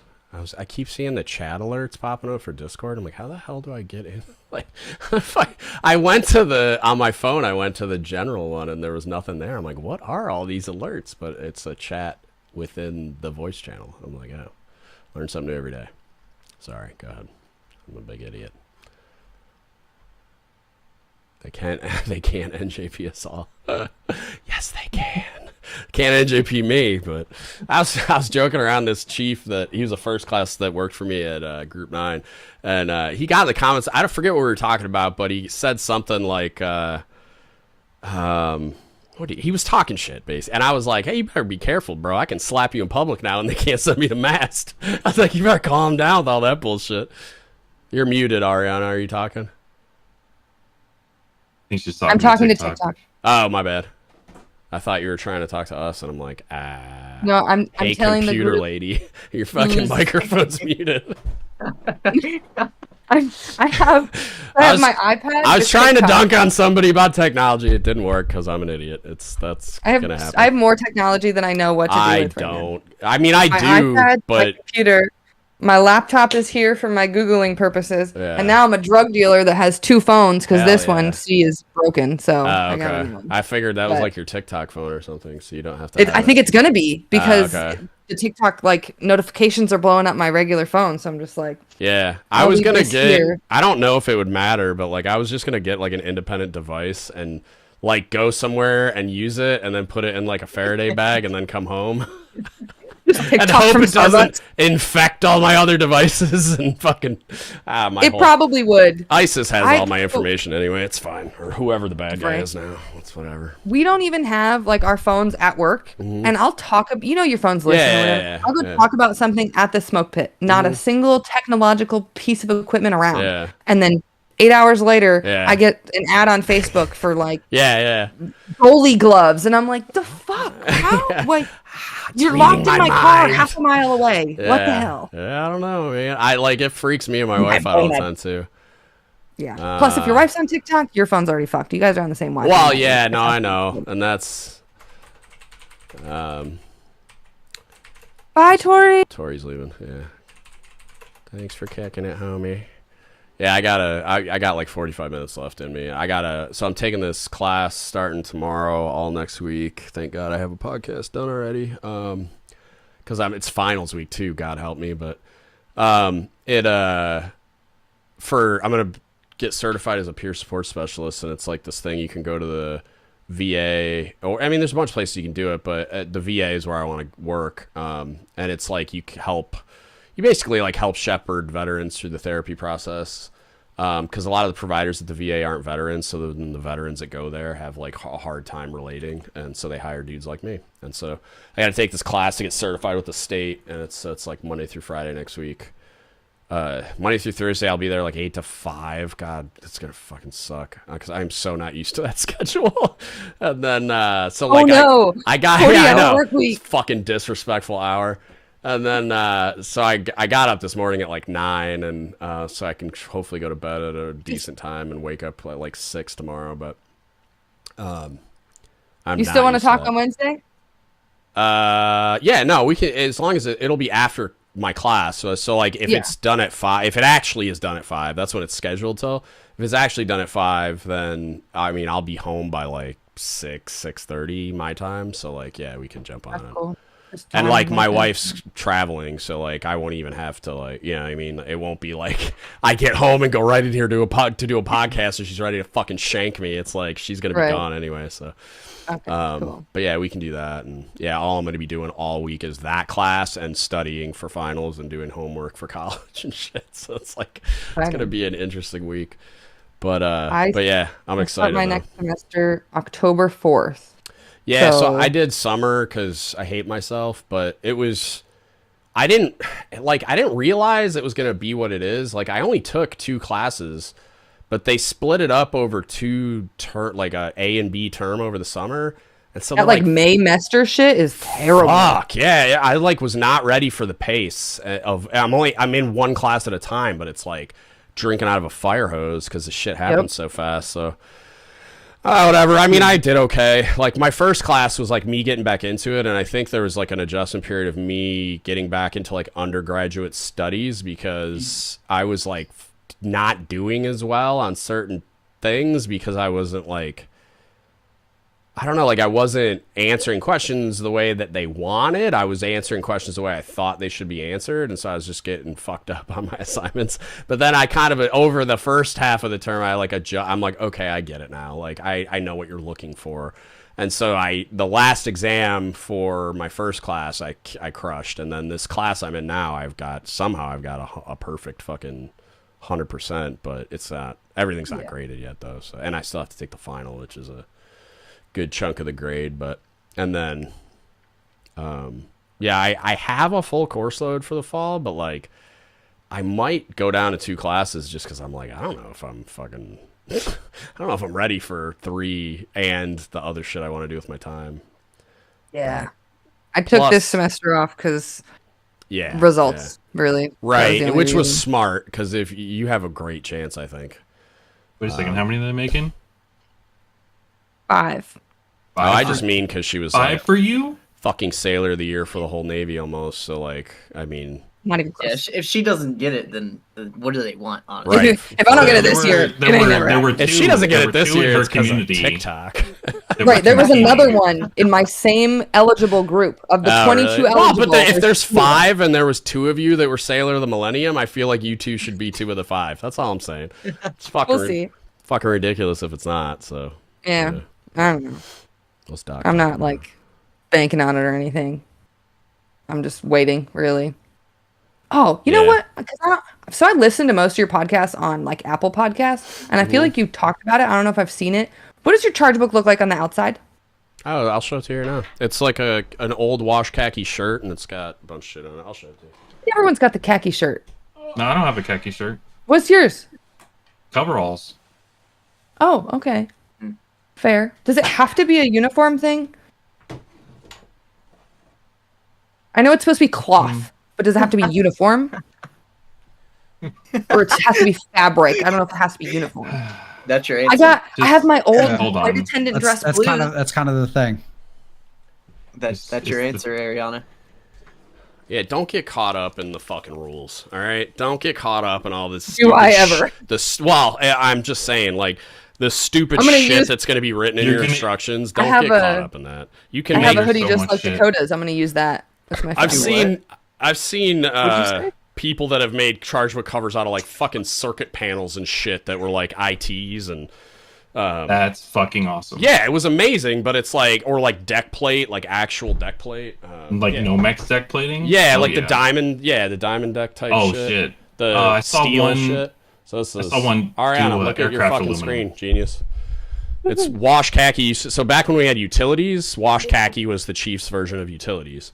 So it's just like when you see pictures of Chiefs or officers wearing khakis but no ribbons or anything, that's what this shirt is made. And so like I missed that by like 2 years probably wearing this, but a guy just gave us the shirts, and then my book buttons closed right here, so like we sewed it in a way where the buttons will close. They're not closed right now just because I was doing shit with it, and then I just put a bunch of stuff on. Is the belt necessary? It's sewed on there. It's just to look cool. Like we just thought it looked cool. From a distance, it looked like an ensign bar. I was like, why would you have Oh, no, it's just the little on both sides because we didn't want it to fray. We put those little end cap things on there. But yeah, I was a career counselor at the time. On there? Yeah. Yeah, I was a career counselor back then. And then I just added shit. Like I have all 3 anchors right there, and my DSI pin and my name tag from Carter where I made it and stuff. So yeah. If you hadn't already accepted the fact that your name is out there, it is now. Oh no, I know. I've said it. I said it on the. I know you have you've said like first name. I don't give a shit anymore. Yeah, I'm not now. It's symbolic. If it's I'm not like on the website. I don't have a bio that says this CSCM. This guy retired. You know, like I'm not gonna do that because I don't want it to be. You know, like I don't want you. Like exactly. That kind of thing. Exactly. Like, and that was how it was designed in the first place. I can't do all the shit I want to do with video without putting my face on it now. But it's like, are you cringing at me, Doc? Fuck you, dude. Calm down in the chat before I fucking Corey said regulate. she painted hers. She used canvas and painted it. I want to know, what did you paint? Was it a sunset? Was it the Pensacola beach thing? I don't know. Like, there's so many versions of it, and like I've seen people. All right, Doc's coming back at me. Let's see what he says. There's a lot of people that do, like, some people I've seen do coveralls because, whoops, I meent you didn't want to be cringe. Oh yeah, that's right. I thought you were cringing as a reaction. I was like, them's be fighting words. I've seen people do it in like coveralls because their whole season was at sea, and the Chiefs mess freaked out because it was blue, and they're like, "Oh, you want to be a fucking blue shirt forever?" And it's like, shut the fuck up. You want to suck my dick? Yeah, and like I've seen. I wasn't even at sea. I did mine in coveralls because I've spent a majority of my career in coveralls. Yeah, right, and that's what I've seen people do stuff like that as symbolism. Yeah, and it's like the best advice I ever got was when I was on Carter, and he was a a projects chief at the detachment that would deploy with us. And so we were on mission for all but the last 3 days of my season, which is what we call deployment on that boat. And he said we went into like one of their little spaces to do our chief shit because it was a private space, and we had I think one projects guy that made chief, so he was able to like bring us into the space that he worked in. And we were in there doing stuff, and he said we were talking about like all the rules and like, oh, we gotta fucking redo this because this says that and blah blah blah. And he's like, dude, calm down. He goes, what is this? And I was like, oh, it's our charge books. And he goes, whose is it? I'm like, it's mine. He goes, exactly. He goes, as soon as this process is over, who's ever gonna fucking look at that book again? You and people you show it to. It's your book. And he goes, so do whatever the fuck you want with it. It's your book. And so he's like, what's the worst that could happen? And I was like, oh, they're going to destroy us, man. They're going to yell at us. And he's like, they're going to fucking do that anyway. So like, just do whatever you want.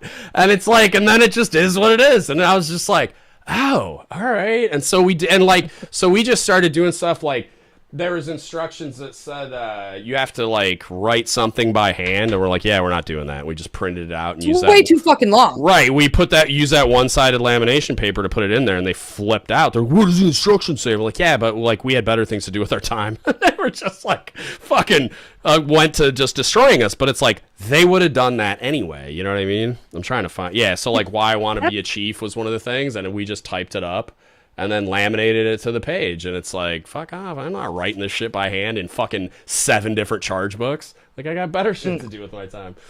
You want all this other bullshit. I was talking to, I think I told you about that retired CMC that I got with from the Ask the Chief group before I got kicked out. And we've talked on the phone a few You got times. kicked out? That's awesome. Oh, I got blocked from the group completely. Oh, that's funny. Like, for asking actual questions and saying those quiet shit out loud. I can't wait.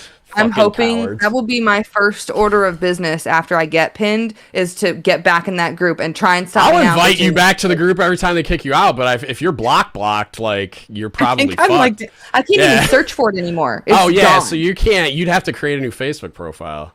Or I'd have to become an admin so I could just keep unblocking you.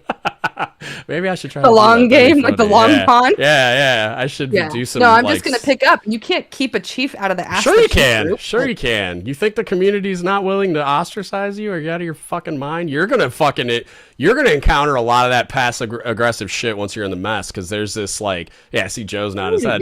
There's gonna be the shit where it's like because, like, and I've told you this before, like, right now it's all overt and open where they're coming at you sideways publicly and aggressively. But once you're in the mess, it's like, and your season's gonna be lit. Like, but then when it's over and you're accepted and all that shit, assuming that doesn't go sideways, it's like, you're going to be in there, and it's like they're going to be less willing to say it to your face than they are now, but they are going to be willing to passive aggressively like keep you out of shit and ostracize you and shit like that. Hamstring the shit out of you. But yeah, and that's going to be a thing where you're going to need to learn how to navigate that, because even though they're just being vindictive cunts, it's like, you're going to need to be able to navigate that mess and leverage some of those people, however shitty, to take care of your sailors. And so it's like, if you completely go scorched earth, it's going to make you ineffective, unfortunately. It's going to be tough. It's going to be a tough pill to swallow, but you're going to need to learn how to navigate that system and still be you at the same time. And you can. I did it, and there were times where I had to swallow pills I didn't want to, but it was never something where I was like compromising my like morals or like doing something. Yeah, I mean, like doing something I was unwilling to live with. There were just times where I like pushed as far and as hard as I could, and then the person wearing the cookie to work told me to shut up and color, and I'm like, okay, like fucking, I guess this is what we're doing, you know? And it's like, you can only do so much. It's like the McPon thing. Like he can't fucking make policy, so it's like neither can I when I'm not the CEO. So it's like I can only do so much. So you do what you can do. I'm just curious what they're gonna do about TikTok. That guy Chris was like, "You're gonna have to stop," and I was like, "Fucking try." Based on what? Yeah, based on what? Like, show me the fucking document that says I have to stop. And if it's a social media handbook that's not a signed out instruction, go fuck yourself. You know they what wouldn't I mean? let Tori drink caffeine. You can't tell me that. Like, you can't tell me I can't drink caffeine. Get the fuck out of here. There was one day where I was like, hey, I got 2 Ghost drinks. Like, you want one? She's like, I'm not allowed. I was like, what? Excuse me? No. Are you kidding me? Yeah, that's Like, not real. Downs them like crazy. No. Well, I don't know if they like made him sign page 13 or whatever, but like, you try and tell me I can't have a stimulant. I take medication every day, which is way more than caffeine. So fuck yourself. I mean, there are like, and I don't know if you guys get exposed to it at all, but like on ballistic missile submarines, they have the personal liability program, and we don't have that. They're not allowed to take certain things because they're working on may or may not be working on nuclear missiles. So, like, yeah, they can't, like, and it's dumb shit, too. Like, can't, like, take NyQuil and stuff. But it's like, yeah, it's a weird list. But it's like, that's a real thing, and they sign paperwork to get into the program. Yeah, somebody in the chat's going, oh, PFP. Yeah, it's like, it's fucking ridiculous, but that's what you're signing up for, to be a missile tech, or to be, there were some other guys, like radiomen, and some, I think, like, sonarmen and FTs, because they were standing, like, security watches for the program and stuff. But yeah, it's like there's a list of shit that you can't do, and so it's like that's a different thing. But like them just saying some random person can't have caffeine, get the fuck out of here. Especially if I'm working in an air conditioned basement, I'm fucking gonna be fucking freebasing monsters and fucking ghost drinks and at night. I just finished this. God knows what else. Like there's no way I wouldn't be able to function. That's the only reason I got through standing all those dive watches. I got one fucking piece of advice. I mainline the shit. Caffeine, bro. Pills. Caffeine pills. Go get evaluated for ADHD, because I guarantee you have it, and then you'll get the better stuff. There's one piece of advice that was given to me. A guy came out for Final Night and pinning and all that stuff that fucking loved the guy. Yeah. And he said, remember, dude, I told you, if you ain't having fun, you're doing it wrong. Yeah. My buddy, his name's Timmy Turgeon. God bless his soul. He was an FT, and then they converted to ITSs, but dude looks like he's 12. He made chief stupid fast. And he made chief with me, and he was the one trying to fuck with him constantly, because he still had like a more immature view, and we were all scared, so I was always trying to talk him down. He brought a fucking air horn underway. He wanted to like run into their berthing and wake them all up, and he wanted to pull all these pranks and shit. And so I'm trying to talk about him, like, Timmy, I just want to get through this shit, bro. Like, stop antagonizing him. But like looking back, he was the one doing it, right? Like, fuck these guys. Like, let's go in there. And he wanted to go into the Chiefs nest when everybody's sleeping and sing Anchors Away and just wake everybody up. I'm like, we should have. That Doc posted in the main channel. Yeah, we should have. PNC and Corpus Christi. Yeah, I didn't see that. I think my problem is I've heard that enough that like I don't think I'll like get there. I feel like day one I'm just gonna be like, let's go, or they're gonna say something stupid. I don't think you're gonna have the same opportunities to have fun, because they're gonna be going after you. I was talking to Dan about it. I was on the phone with him like 2 days ago, and we talked about. I was like, she might make chief this year, and we were talking about like how the season could be, and like I'm like genuinely concerned for your mental health just because of how that could go, because like. I think it could be really isolating. I mean, I'm just, like, you say that now, but when you're in the midst of it... How could I be more isolated? These are the most people that I've talked to in months, other than, like, quarters. Right. I'm just saying the volume's going to get turned up. That's all. It's going to be rough. Yeah. The volume's going to get turned way up, and they're going to be coming at you all kinds of sideways. And I'm just worried for what that would look like or could look like. I'm not saying it's going to be like hazing and shit that's on the cover of the Navy Times. Like, could be, but like I doubt it. But honestly, it depends on how seriously you take it. Oh, I'm in, because if I'm going to talk shit about something, I'm going to do it 100%. Yeah, and that's as long as you balance which you do a good job of most of the time. It's like, as long as you balance your criticism with like a healthy respect for the institution, you should be fine. And people that can't reconcile that and have the tough conversation with you are deficient at their own competencies. You know what I mean? Like, and they're not going to recognize that, and they're just going to tell you you're being disrespectful. They're going to default to like those types of cop outs. But like, as long as you can maintain a healthy, like, I think the like the more senior and experienced chiefs that are around are going to be the ones that are going to be like, calm the fuck down. She's not like, you know what I mean? Because they're going to understand that you're pushing back and being critical, but you also have a healthy respect and want to be a productive part of the institution. You know what I mean? So it's like, as long That's as why I do it. It's as because long I as care. yeah, but as long as you don't you vocalize that part too, and like that it's important to you, and that, you know what I mean, like, then I think you'll be fine. But Yeah, it's also not always what you say. Sometimes it's how you say it. Yeah, and that's that's where also people get true. rubbed raw. And once you start bringing emotions into a critical debate, it suddenly becomes less about freaking the truth. Yeah, and and your more tone, about lady, how it let makes me tell feel. you. Ariana's aggressive. Your fucking tone, like, has some. You communicate things that you don't say out loud with that tone and that face sometimes. So that's gonna be some shit. Face. That's gonna be some shit that you're face. gonna need to manage too. Is like, Oh my god, I can already hear it. yeah. Sorry. I like, because No, even if I was in the room, I'd be like, she has a point, but I understand why you're face punching her. You know what I mean? Like, yep. I think it'll be good. It'll be something.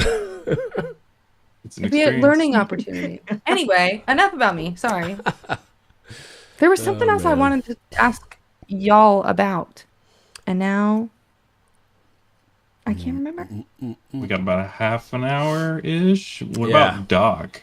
I haven't heard Doc pipe. He's up. been typing. I know that a little bit. I know he's been typing, Yeah. but there's something that he wanted to talk about. And he put it in the main channel. It was like a wall of text. Oh, really? Let me see if I can find it on my phone, because I actually did my laptop reboot yet.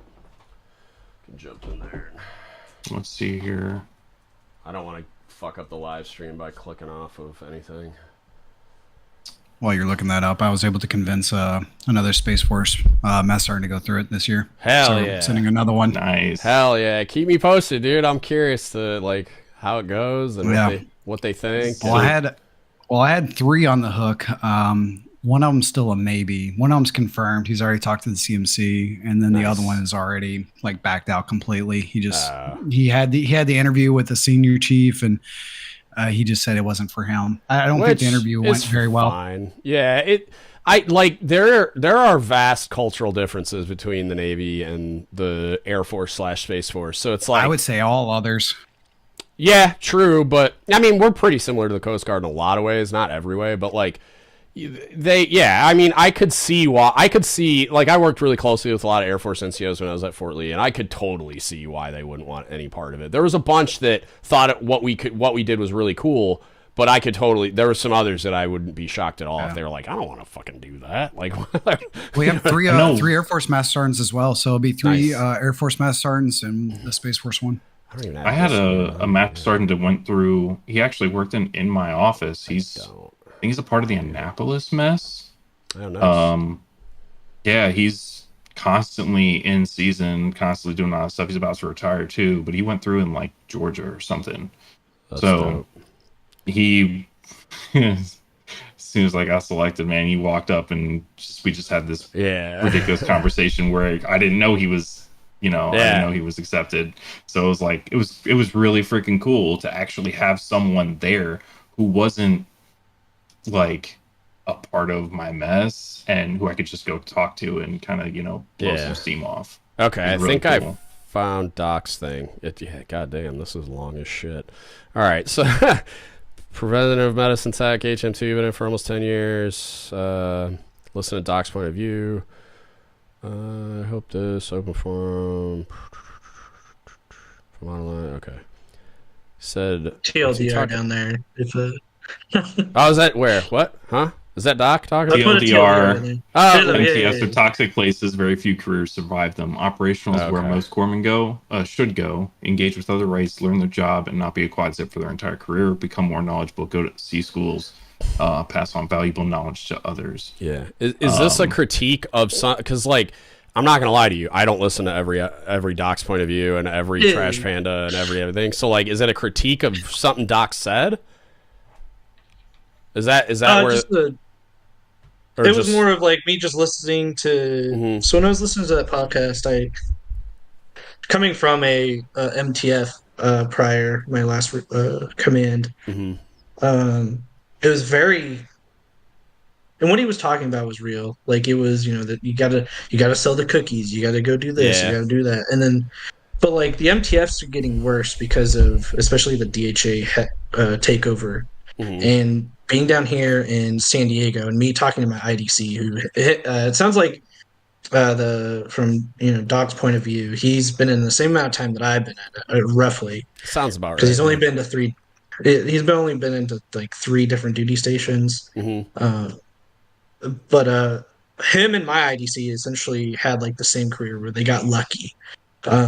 Me, I crawled my fucking way. Excuse my language. Say you're fine, dude. Have you not been listening to me this whole time? You're fine, dude. You're fine. I crawled my way like up just to get to E5. Like, it has been a struggle because I can't compete with these other corpsmen who think that like MTF life is all that there is, and they learn how to play the game perfectly. I got burnt out a year and a half being there. Right. Coming from a CB battalion. But like, where I did my job. Can you go into like why you can't compete with them? Like, what is it about what they're doing versus what you're doing, and such? I don't know what the difference is, and like what. Yeah, go into that. The corpsmen that are there, like my peers and stuff, they're doing all that, like being part of the SCPOA, being part of this committee, being part of that committee. Where they're not essentially like the SCPOA that I was part of. Didn't do anything with the money that they had. We had like thousands of dollars in there, and the president wasn't doing shit about it. Was it just about like I raised $5,000 from this fucking cupcake sale? Not actually doing any good with the money. Yeah, exactly how it was. Gross. And I'll say this, like 10 years ago, and I explained it to like a lot of the junior people that I work with, trying to like hang out with like the lower enlisted BMs and OSs and stuff like that, just to get my perspective of 10 years ago, there was a lot of the guys who were coming back from war, and they sucked. They were coming back from a place that sucked, and they came over and they made it worse. Yeah. And then you had the guys who didn't even get to go, and they were jealous that they didn't get to go.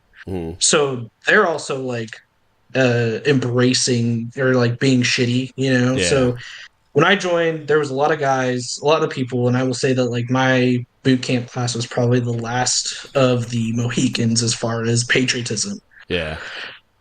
And a lot of those guys are out. A lot of those guys who got all that knowledge, that corpsman knowledge of the actual, like, this is how it's going to be, and it's going to be rough. Yeah.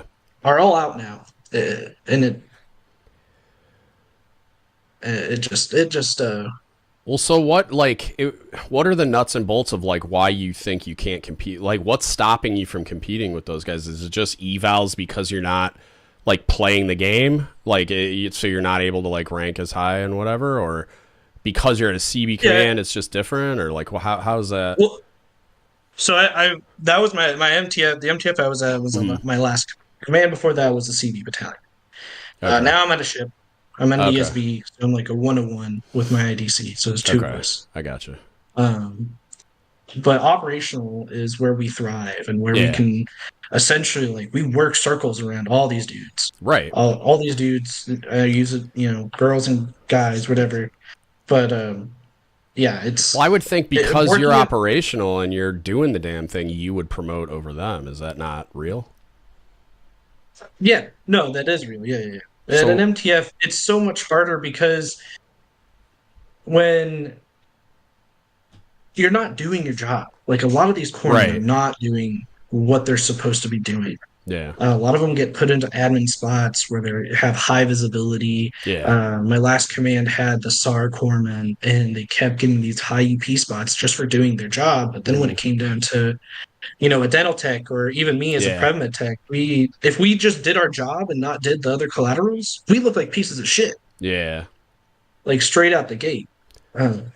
It's because there's a perception that prevmed or dental techs have more time to do other things, and therefore should be contributing more to other programs or anything like that. I bet you it's visibility, dude. I worked with prevmed techs a lot. Is like they're just not around. Like they're out doing shit.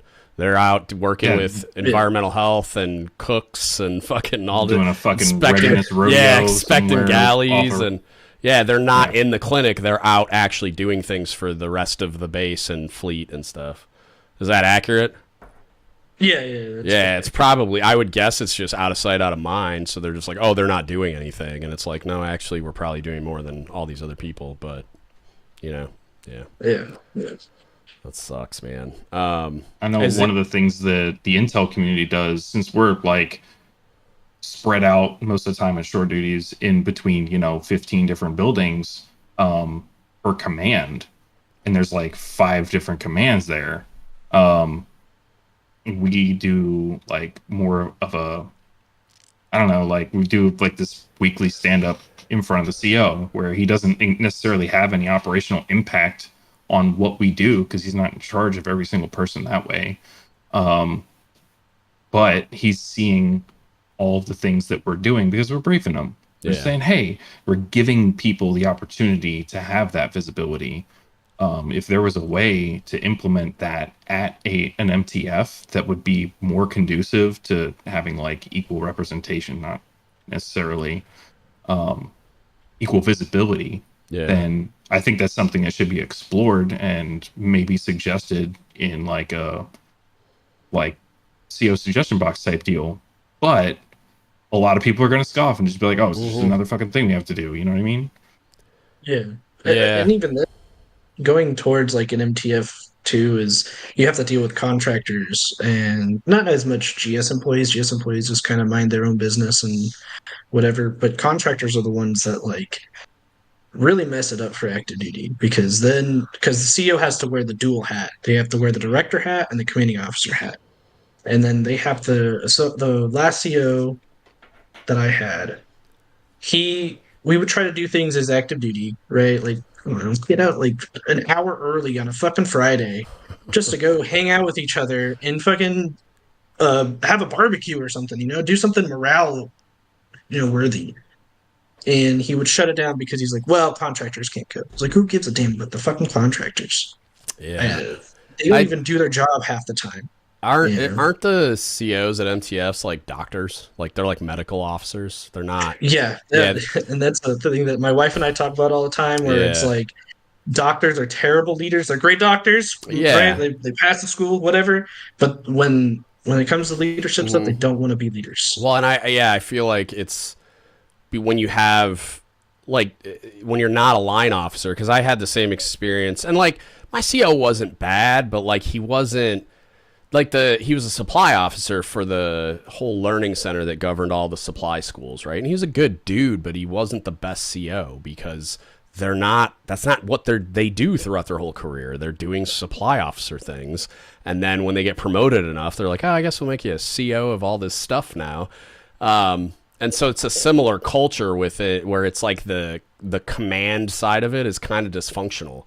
And so like we finally got a CMC that was pretty good, but it's just like, yeah, it's not, I feel like you set the whole command up to fail when you put people that aren't as experienced in charge of those types of things, where it's like, and I understand, I guess I understand why they do it, but it's like, I don't think they get the same like knowledge and experience that a line officer does. And a lot of line officers suck at it too, to be fair. But I think the culture that you get, within commands where a staff officer is the one that ends up as the CO because of the unique community, it can get a little weird. The same thing was happening in the Intel community, but we're mostly emotionally connected people who are intelligent enough to take those, those introspective looks at ourselves and start changing things for the better. So that's my perspective. Yeah. Yeah. And I don't know if you saw like my previous message of a previous discussion we were having about like putting another dock inside the subs, and there have been a couple talks about putting PrevMed on subs because that's where most IDCs get fired is because of the PrevMed programs, right? Yeah. And I don't see why they don't do it. They do it for the platform that I'm on for ESBs. It's literally just me and an IDC. Yeah, that's it. We took an IDC. I don't know why they can't do that. Yeah, I don't know why they don't either. Like when I was on Carter, we took a HM2 underway, and I don't even know why. It just worked out where the kid I think he wanted to go on a ride before he volunteered for IDC school.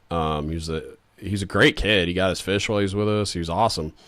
I don't know if he ended up going to IDC school or not, but Yeah, it was awesome to have another doc around, because it was just like, especially for the blue shirts, they don't have to go find the fucking senior chief in the chief's mess and be like, hey, could I get some aspirin or whatever the fuck? Like, it was just stupid. You know what I mean? Like, they could go get HM2 and be like, hey man, can you help me out with this or that or whatever? But also, yeah, I mean, there's other functions where it's like, it's just nice to have that kind of thing around. And especially, like, preventative medicine tech is great, too, because you guys can come down and, like, I have a lot of functions where you guys are really, like, you'd be really helpful, like sanitation training and fucking inspections and all this other shit that are requirements that I have that usually I'm the one that has to do it, or I send, like, I got in the habit of sending every single one of my cooks to pick school because I'm just like, I want to have a fucking million of them.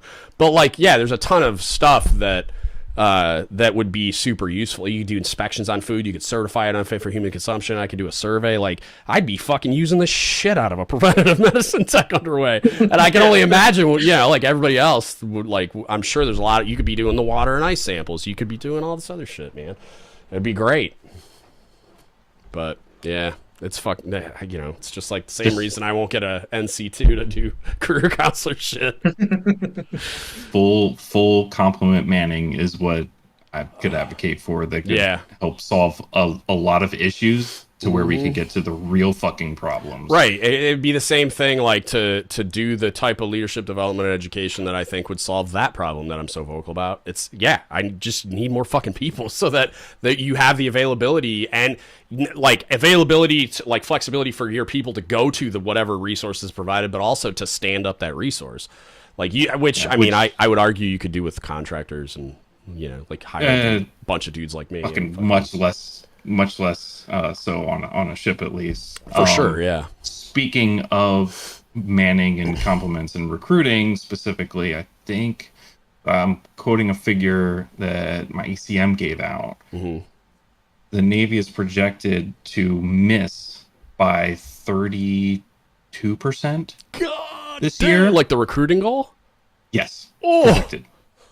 That's a They're gonna holy fuck start moment. stop lossing people and calling up reservists. Well, they already called up some reservists, I think, but it was like a really small that was something thing. Yeah, something specific, like a really niche thing. Yeah.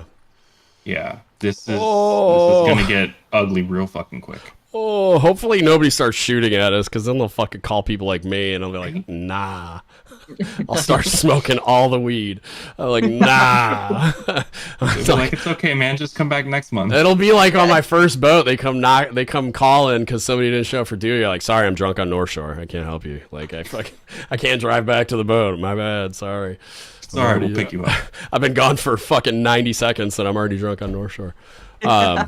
Yeah, and I know they would come pick you up too. At Fort Lee, they had this plan for, like, when there were snow days. They had, like, because it was an army base, they came up with this, like, backup plan, because all the so the equivalent of Army A school is AIT. So they had just this huge population of students that would be stuck on base, and so they had to get the DFAC employees who were contractors to work, and then the company that the contractors were like, nah, they're not coming to work if it's unsafe. So then they came up with this SOP for people, like all the A school and AIT instructors, to come in and man the DFAC, and they were going to send Humvees to pick us up at our house because it's snow. So, like, we got Humvees, we could just come pick you up. It never happened, thank God. But yeah, they were just like, you snow day? What's a snow day? There's a Humvee outside waiting for you. Like, what the fuck? Like, this is bullshit. They deleted snow days. I'm like, this is garbage. But, like, thank God it actually never happened. Because we had one really crazy snow while I was there, but it's Virginia. Yeah, that shit doesn't Snowmageddon. Snowmageddon, polar vortex bullshit. Yeah, it was like Super Bowl Sunday too. I jumped in. I had a Jeep 4x4. It was a Jeep Commander. I went to the fucking Papa John's and picked up a pizza, and then went home. And I'm like, I grew up in Michigan, bro. This ain't shit.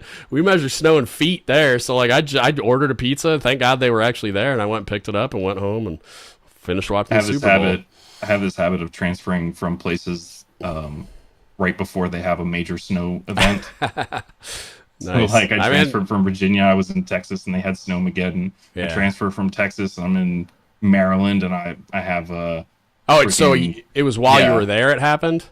While I was in Texas, all the polar vortex stuff happened, and we didn't get a single day off. Oh, okay. I saw all the alerts we had going 2 off. weeks. We had like Right? 2 weeks out. Everything Fucking chair froze, force. busted. Jesus Christ.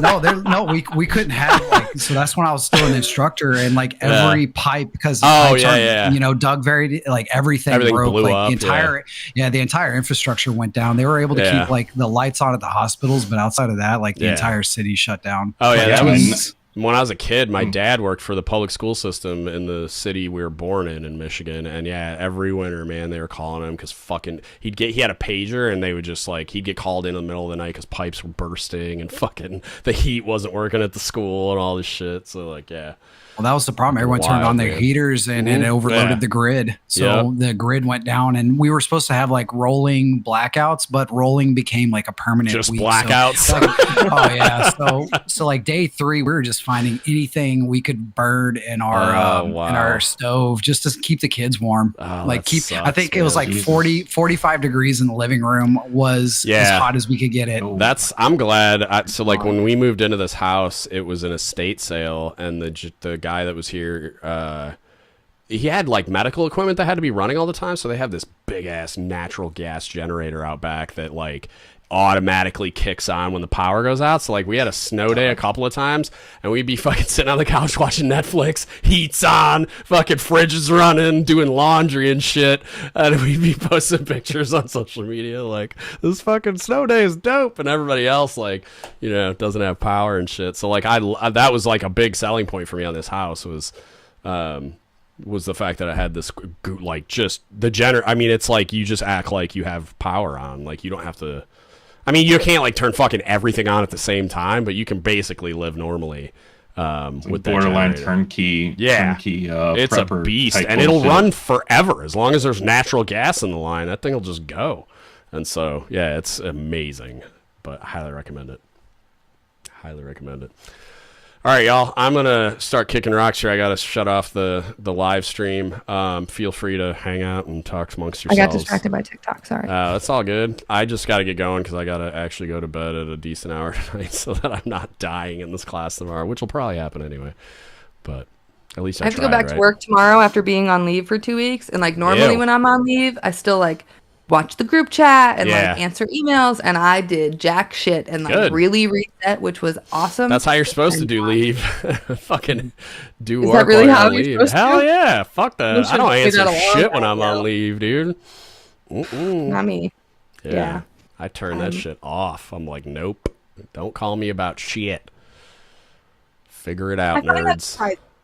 Because I'll meanwhile, clean- you're like, send me a Facebook message, hit me up on Instagram. Well, I'll help anyone the in world." podcast shit's different. I'm just saying, like, when I was on the boat and stuff, if I was on leave, I was on fucking leave. Don't call me for nothing. Yeah. One person messaged me and I was like, oh, I'm sorry, I'm on leave. And they were like, oh, no, enjoy. And I was I'll like, clean up. I'll I'll always clean say up the that shit. mess. I'll clean up the always say mess that when I shit get to the back. juniors, like if you guys have Yeah. a problem or anything like that while I'm on leave, call me anytime. Doesn't matter. I'm fucking across the country. Don't care. But anyone else around? Oh yeah, okay. That's Yeah, yeah. no. If my division, like, it was more like if it's a problem you can't solve, like my LPO. Yeah. You can call me, but like I ain't picking up the phone for fucking my cob calls me. Get the fuck out of here. Like nope, not today. But Somebody better be fucking turning my dying. email. yeah, for real. Somebody Before better I be. left? Oh, nice. Yeah. See how that It goes. was July when I did. Nice. Yeah. Nice.